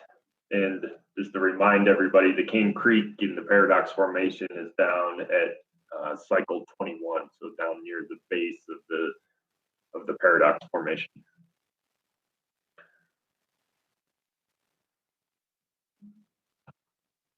Okay, so about a month ago, the EGI, Energy Geoscience Institute in the University of Utah, signed an agreement with Zephyr Energy. Zephyr Energy used to be Rose Petroleum. They changed their name about 6 months ago. And this agreement is a partnership to drill a stratigraphic well up to the north on Zephyr Energy's leases. And so this is really a win-win for Zephyr and for the project in that Zephyr Energy will now take over as operator of this well. So now we have very experienced geologists and engineers planning the drilling of this well, as opposed to myself and other folks at EGI who've never drilled a well before in our lives. So that is a really good thing and reduces a lot of risk and a lot of headaches and anxiety on our part. We did end up deciding to drill this well in probably the most expensive location. We wouldn't have been able to do this without this partnership. And so the project and DOE will be supplying roughly $2 million to drill this well. And Zephyr Energy will provide up to another $1 million. We have budgeted this well somewhere between $2.5 million and $3 million. So of course, drilling in this location was out of our $2 million budget. Therefore, we can only do this with an industry partner now.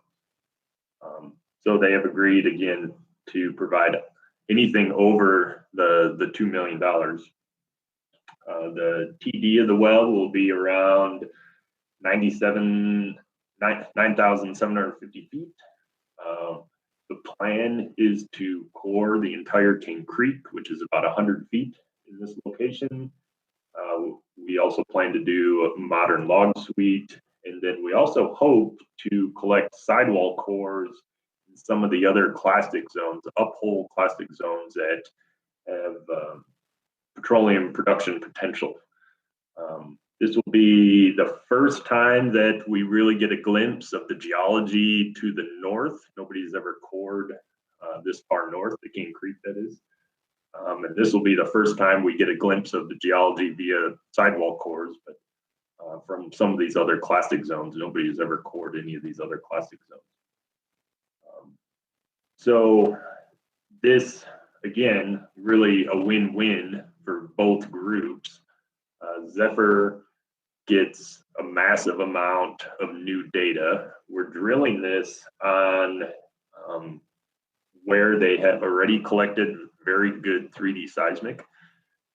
So that is one of the things that really reduces the risk of drilling this well, is this access to the 3D seismic. We know exactly what we expect to encounter.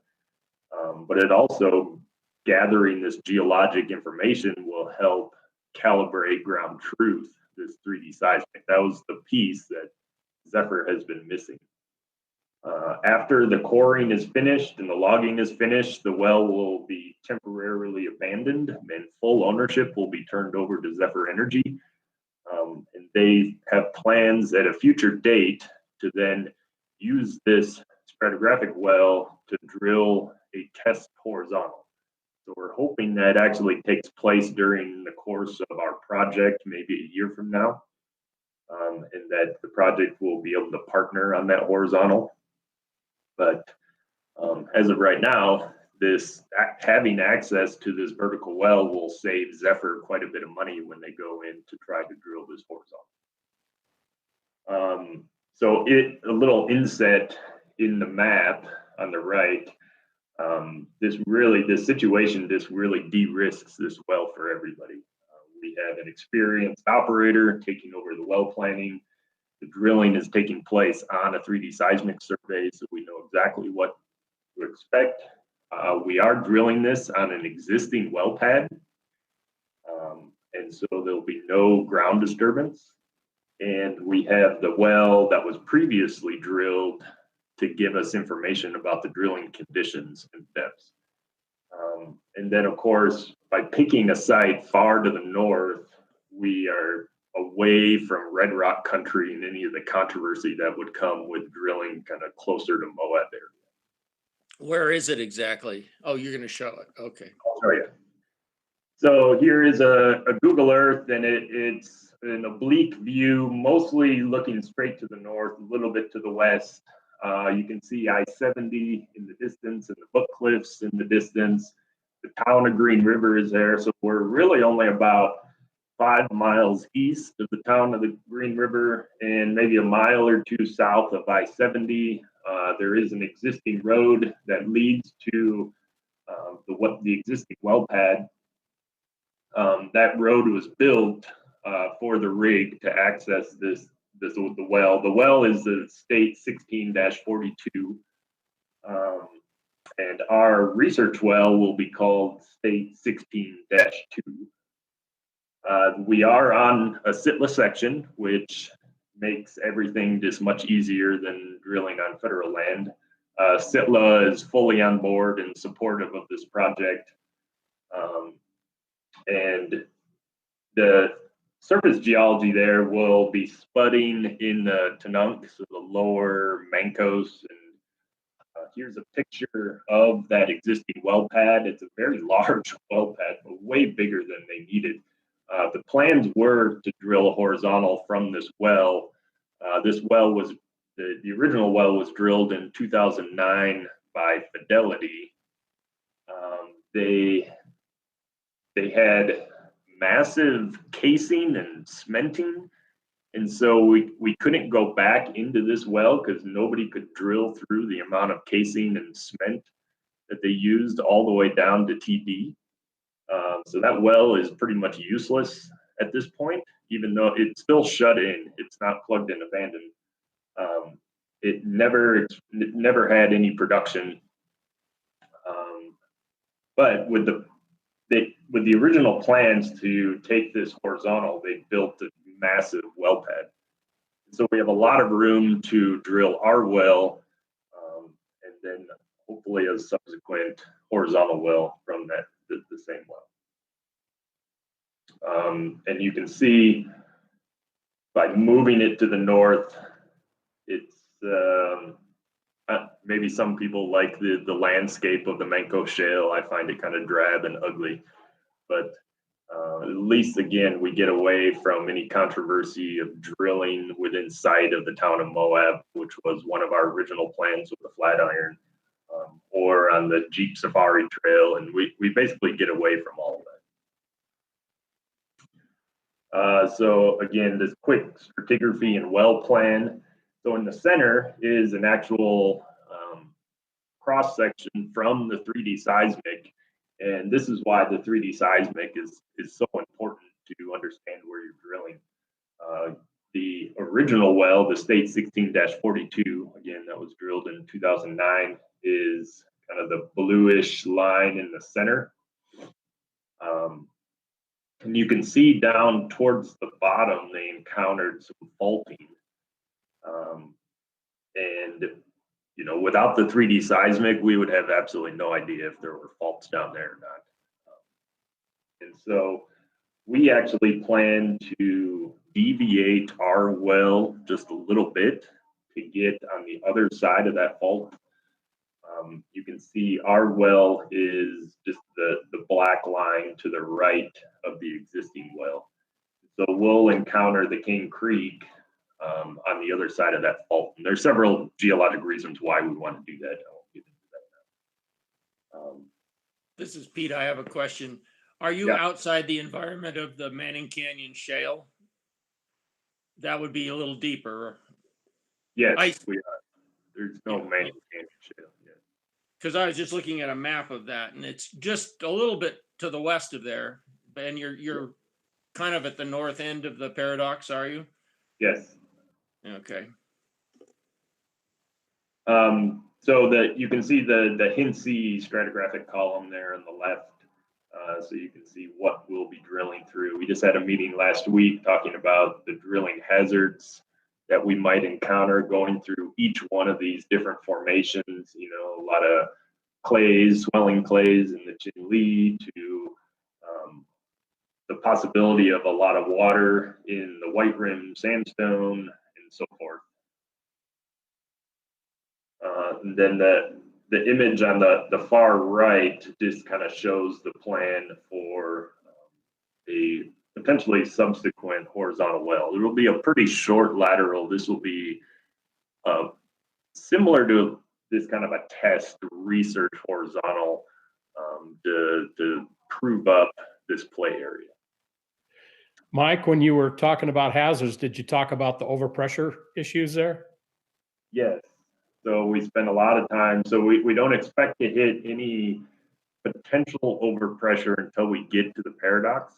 Right. So again, you have these several clastic zones which could have significant pressure in the paradox. Luckily, when they drilled the state 1642, they didn't encounter any high pressure zones.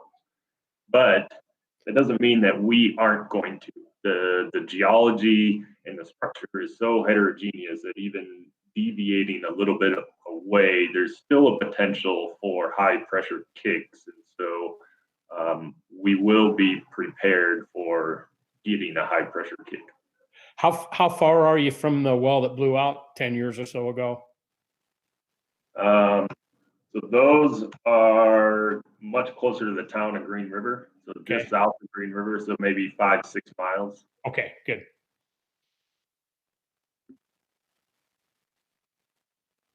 Any other questions? That's all the slides I have. We're really looking forward to this. The plan is to spud this well in November. Probably take 30 days to drill. The core, of course, will come up to the survey. We'll be preserving some of the core in wax for subsequent geomechanical testing, but we're all pretty excited for this to get started.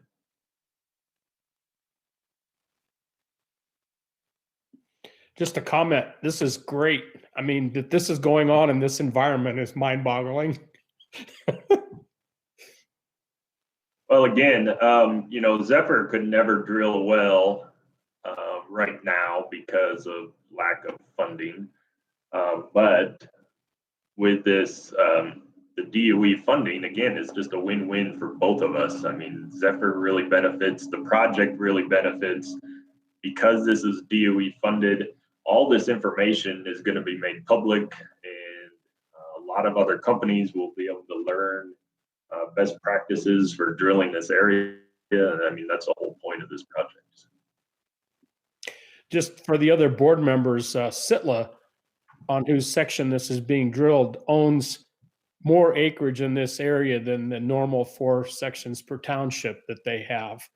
You can see on this map on the right that Mike's just put back up here, all those blue blocks are Sitla acreage blocks where Sitla has traded, in most cases, traded for acreage to give up some other acreage to the BLM or something like that.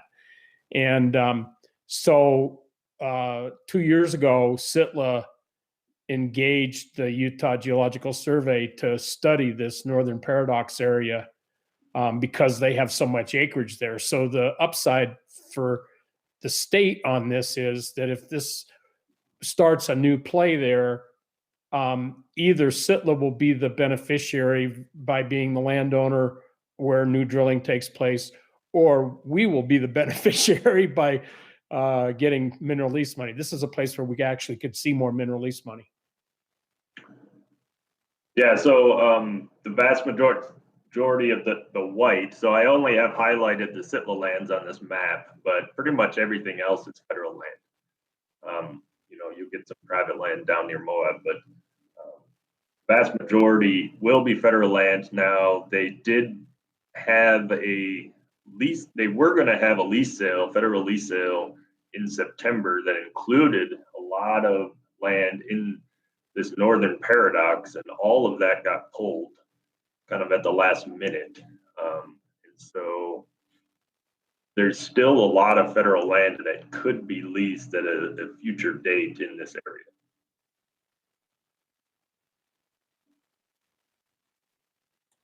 We'll see where that goes. Mike, do you want to say anything about the Ashley Valley? I can say a little bit. So EP Energy is drilling a wildcat exploration well just outside the Uinta Basin, kind of southeast of the town of Vernal, near the Ashley Valley field. And everybody is a little bit shocked and surprised that they're drilling this well. The plan is to drill it down to basement, so 17,000, 18,000 feet.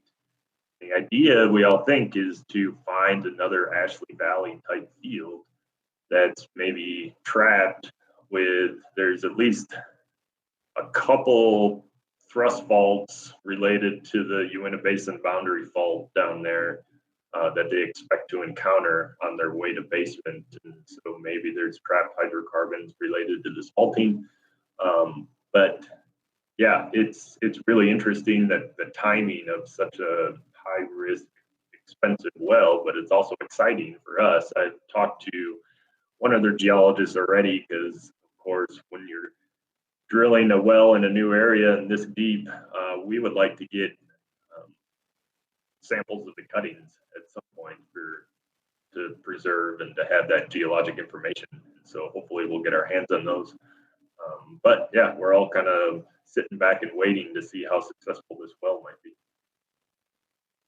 Yeah, this well is also on Sitla land, and it's part of what Sitla refers to as an other business arrangement, so, or an OBA. So the operator goes in and negotiates some sort of a acreage deal with Sitla as opposed to a straight one section lease. And in this case, the OBA involves drilling this well, shooting a 3D seismic survey, and then drilling a second well. And so there's more Sitla acreage nearby, but then the rest of the acreage around it would be federal. So if there is a chance that this works out, there is a chance, but I mean, if it does work out, then again, we would be in a situation where either Sitla will get revenue from it or we would. And, you know, Ashley Valley Field was the original commercial discovery of natural gas for the state of Utah in 1925. And then it was again the original discovery of commercial oil in 1948. And it's only produced 20 million barrels of oil, which is not a huge field, but it's from just over one section of land. And that's pretty impressive. 20 million barrels of oil out of, I don't know, what is it, 780 acres or something like that. So for decades, those of us in the oil industry have wondered, how many more of these things are buried out there at depth under the Uinta Basin someplace. And unlike most of the fields in the Uinta Basin, which are stratigraphic in nature, stratigraphic traps, Ashley Valley is an anticline. It's a structural trap which could be seen on seismic. So it's a new play. I mean, or the start of something that people thought about for a long time.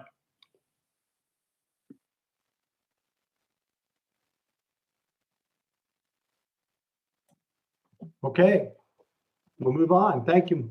Appreciate it, Mike. So let's see, I'll share my screen.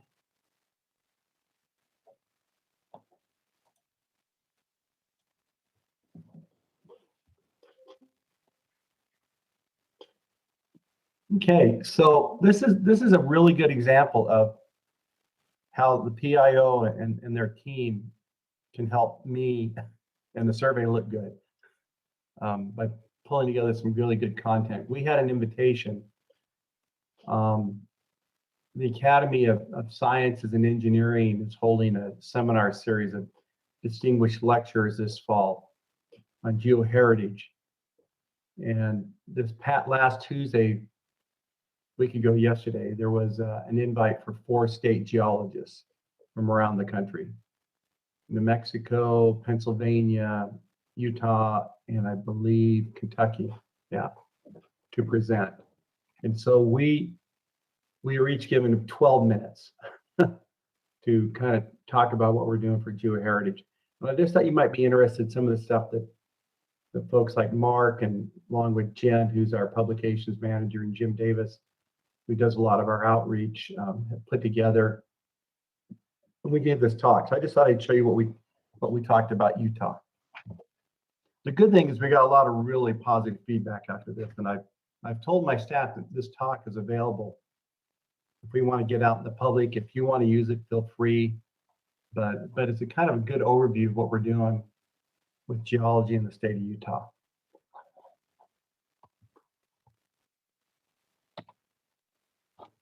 Let's see. Come on. There we go. So I started the talk off talking about, we have the iconic. Most people are familiar with the Mighty Five, Canyonlands, Arches, Capitol Reef, Bryce Canyon, and Zion. And all of these parks have centered on great geologic beauty around our state. But there's a lot more to Utah than these Mighty Five. Even though these 5 draw millions of visitors, I think Zion alone drew almost 11 million visitors in 2019. So, which makes it got more visitors, I think, than Yosemite and Yellowstone. So that's a lot of visitors in our state. And as we all know, if we don't know anything, that during the pandemic, visitation is actually, it dipped briefly and has gone back up. We also talked that our geoheritage actually goes way back, long before, folks like us were here. If you go back to the indigenous folks, they used the rocks to tell stories. And they told stories about their cultures and about their peoples, about the way they lived, but also about nature and animals. Picture on the right of the sunset at Parowan Gap.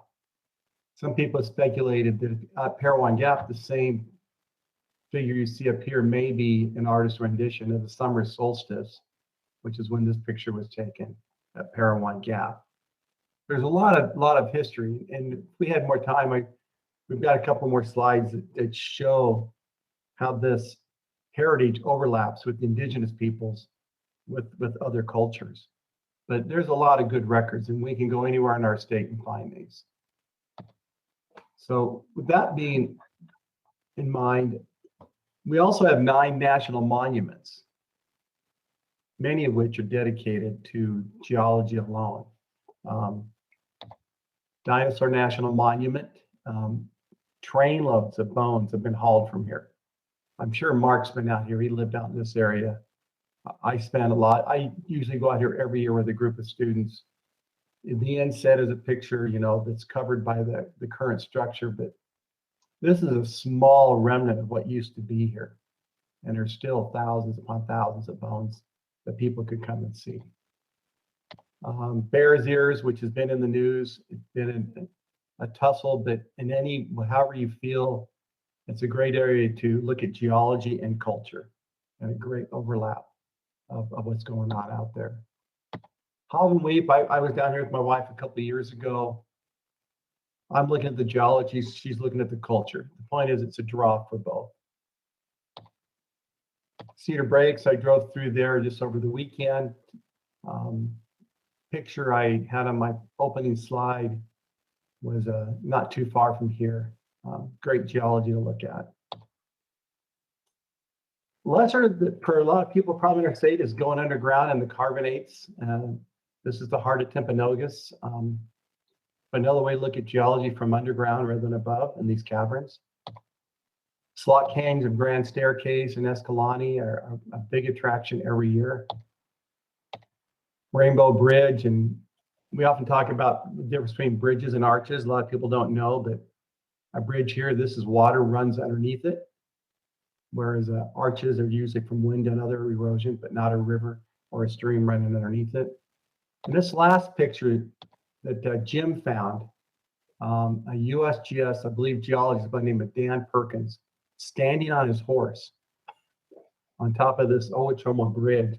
Picture was taken in about 1925. But this is a pretty cool picture.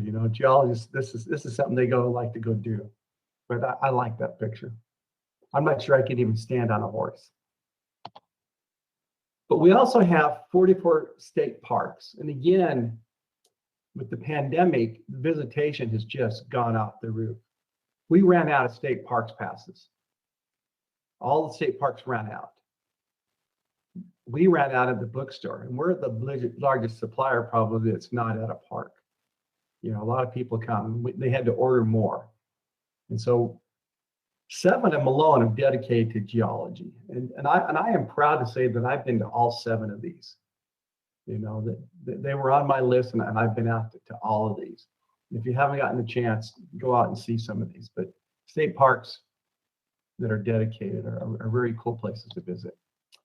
Another thing that's more unsung or less iconic, the UGA, Utah Geological Survey, documented 267 road signs.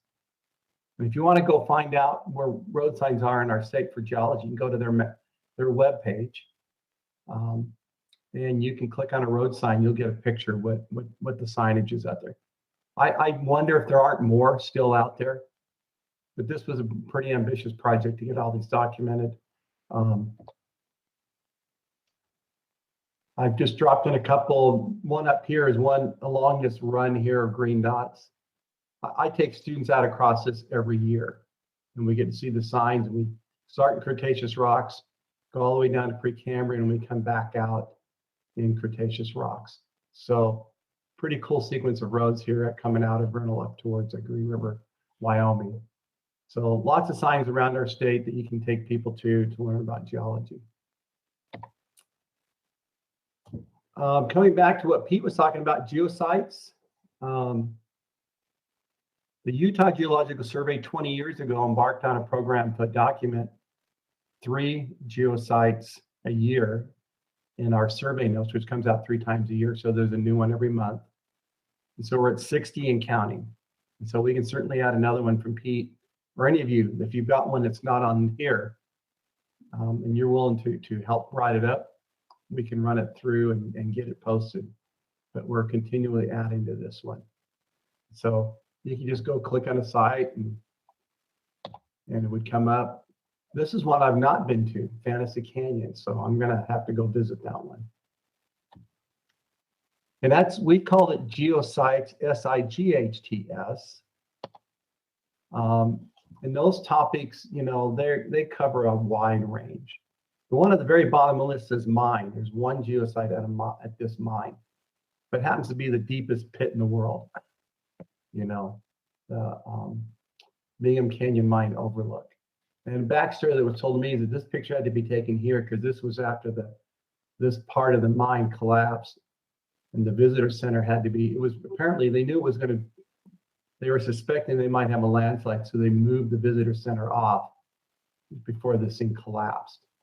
But anyway, lots of interesting topics you can go see at our geosites.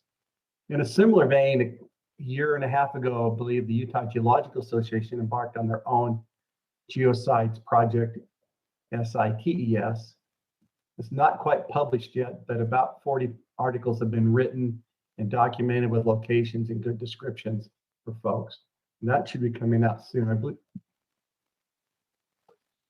Mark Milligan is one of our co-editors on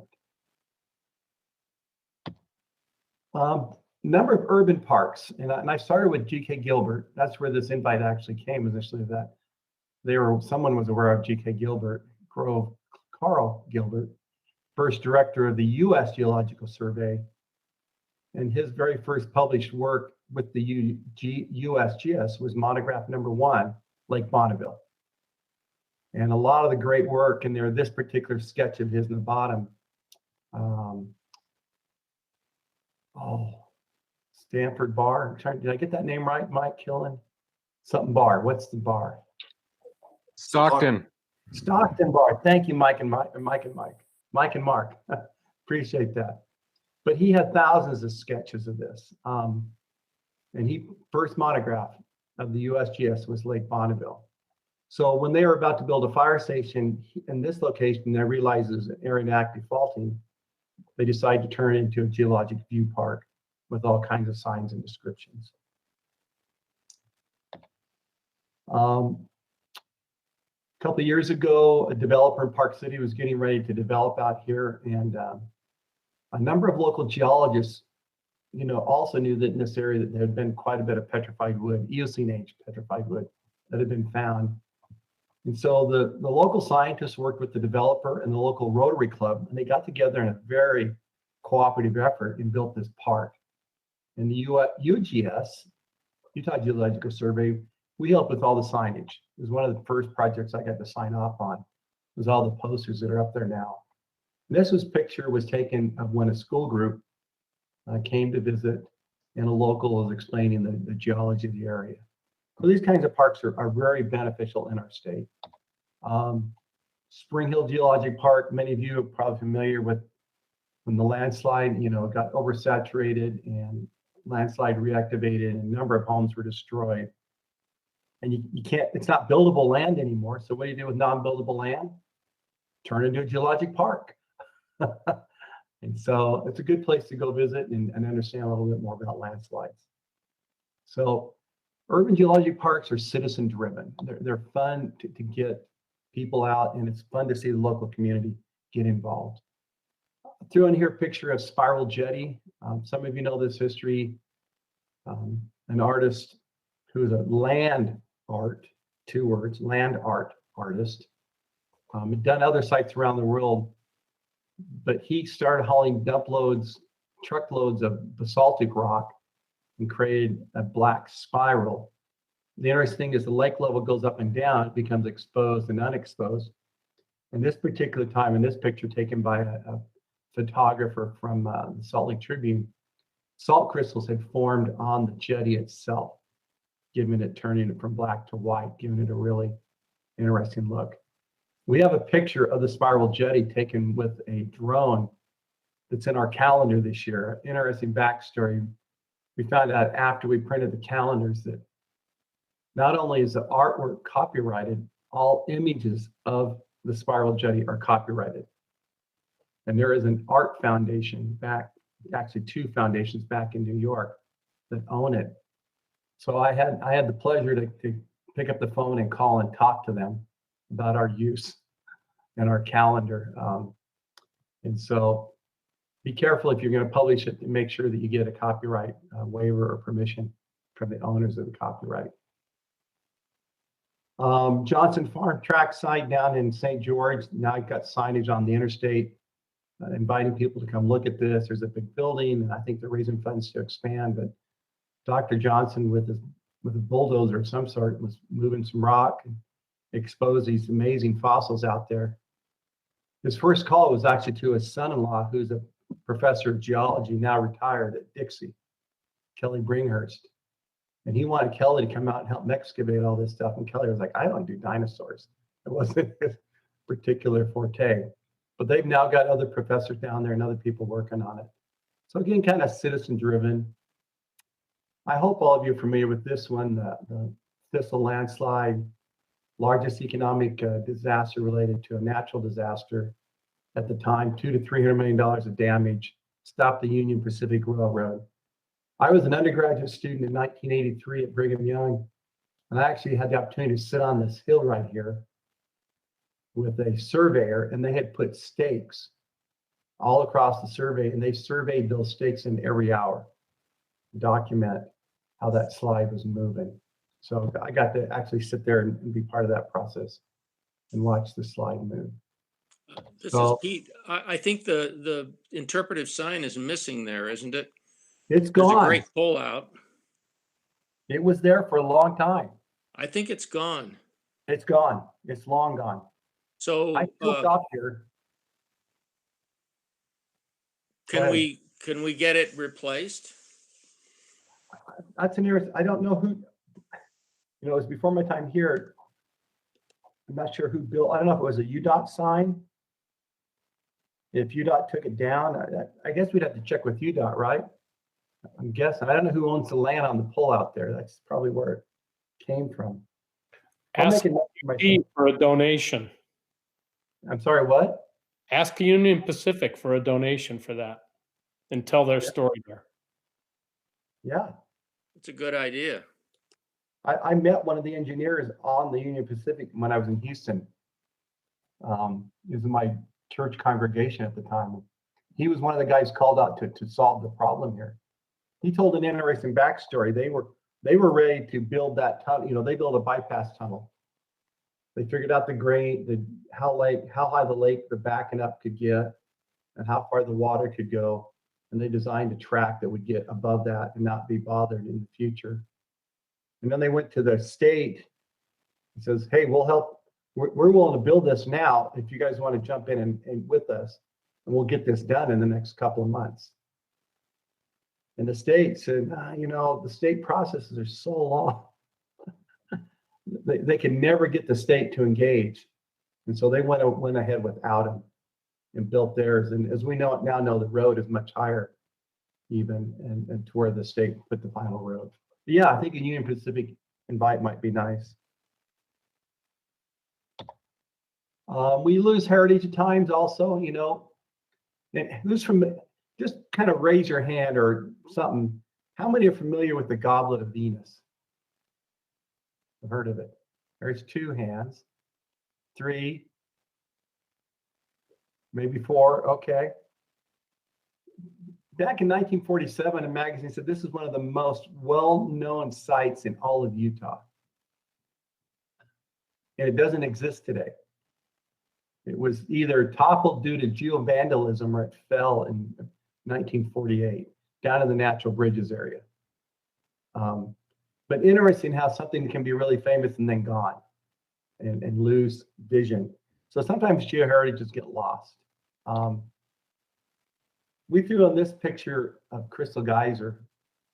Man made an attempt to look for oil right by the town of Green River, right on the edge of the Green River in the 30s. And instead they encountered a layer with, there was an aquifer and another layer that was charged with CO2. And this thing would erupt fairly frequently with soda pop, cold soda water. And created these amazing terraces as the water flowed into the Green River, which is right there in that center picture. It doesn't erupt much more today because people kept dropping rocks and stuff into it. I think in part, probably because they were hoping to see the eruption blow it out, you know, and instead it's clogged it up. And then Wall Arch out in Arches, it collapsed in 2008. The very process that created it collapsed it. And this goes on all the time in Arches National Park and also around our state. So I have the same plates here that Mark made for me, except for this one said Geoheritage instead of board. But I told it from a little different angle. Is that as a professor, you know, for the last 15 years, I've led literally hundreds of people across our state looking at geology. And in this particular group from a couple of years ago, I've got the guy on the left is from Azerbaijan, then a guy from Peru, a guy from Bangladesh, China, and Mexico. So it's an opportunity to bring people of diverse cultures that come here to see it. So we've made this kind of an annual picture for my engineering field course, you know.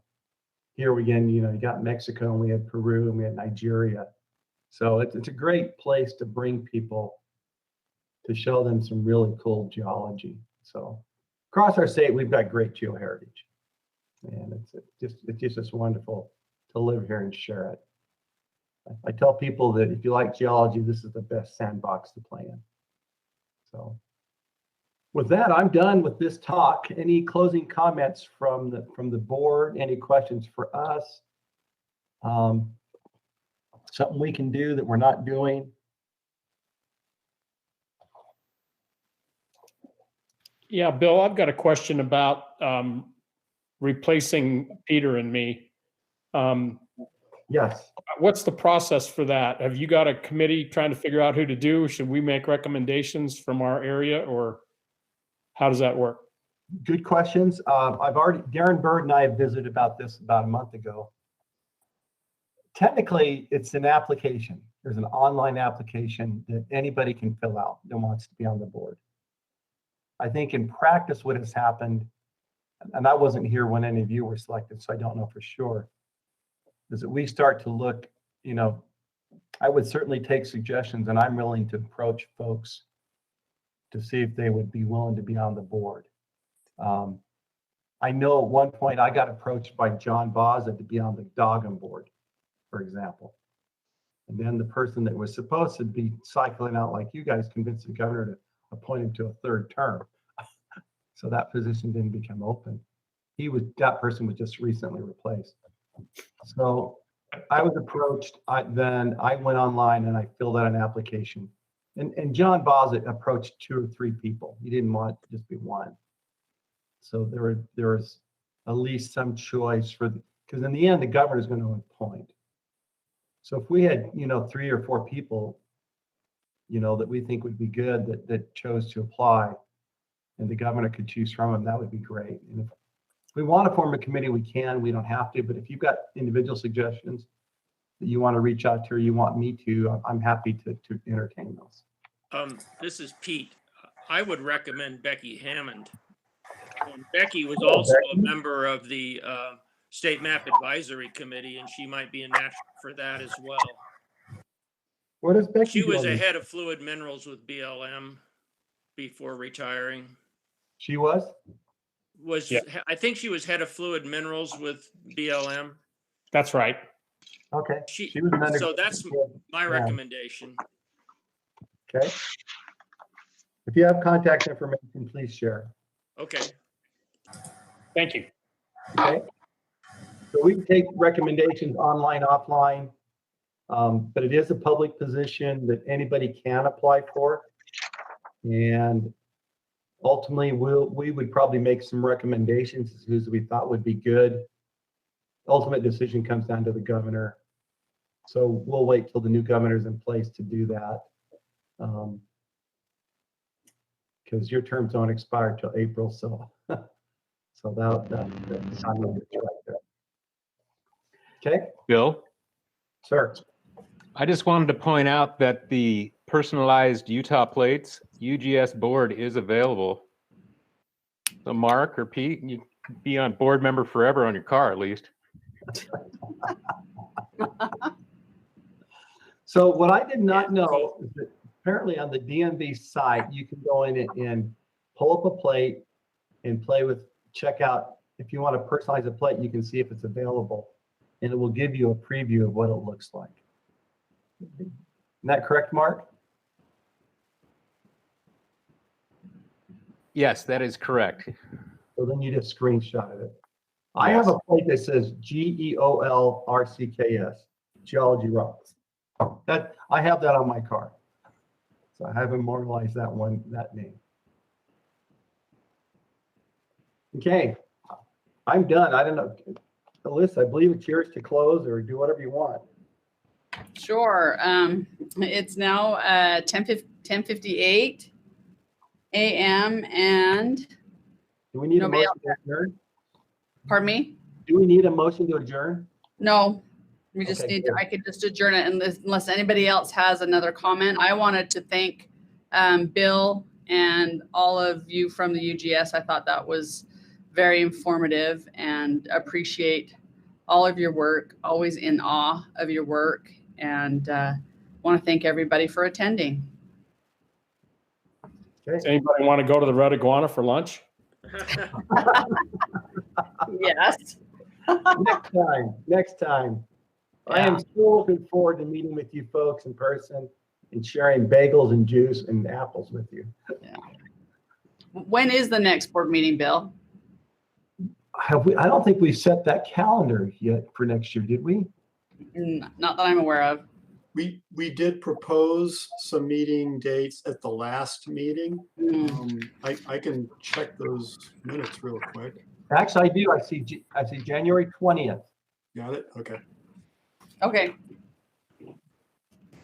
Sounds And good. then April 14th. We didn't do that last time. Okay, we did. 11th. And then we left it open for the board field trip, I believe.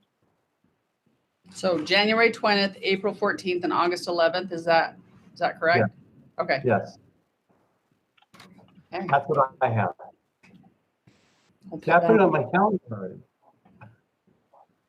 Okay. Okay, good. All righty. Well, thank you all. Everybody. Take care.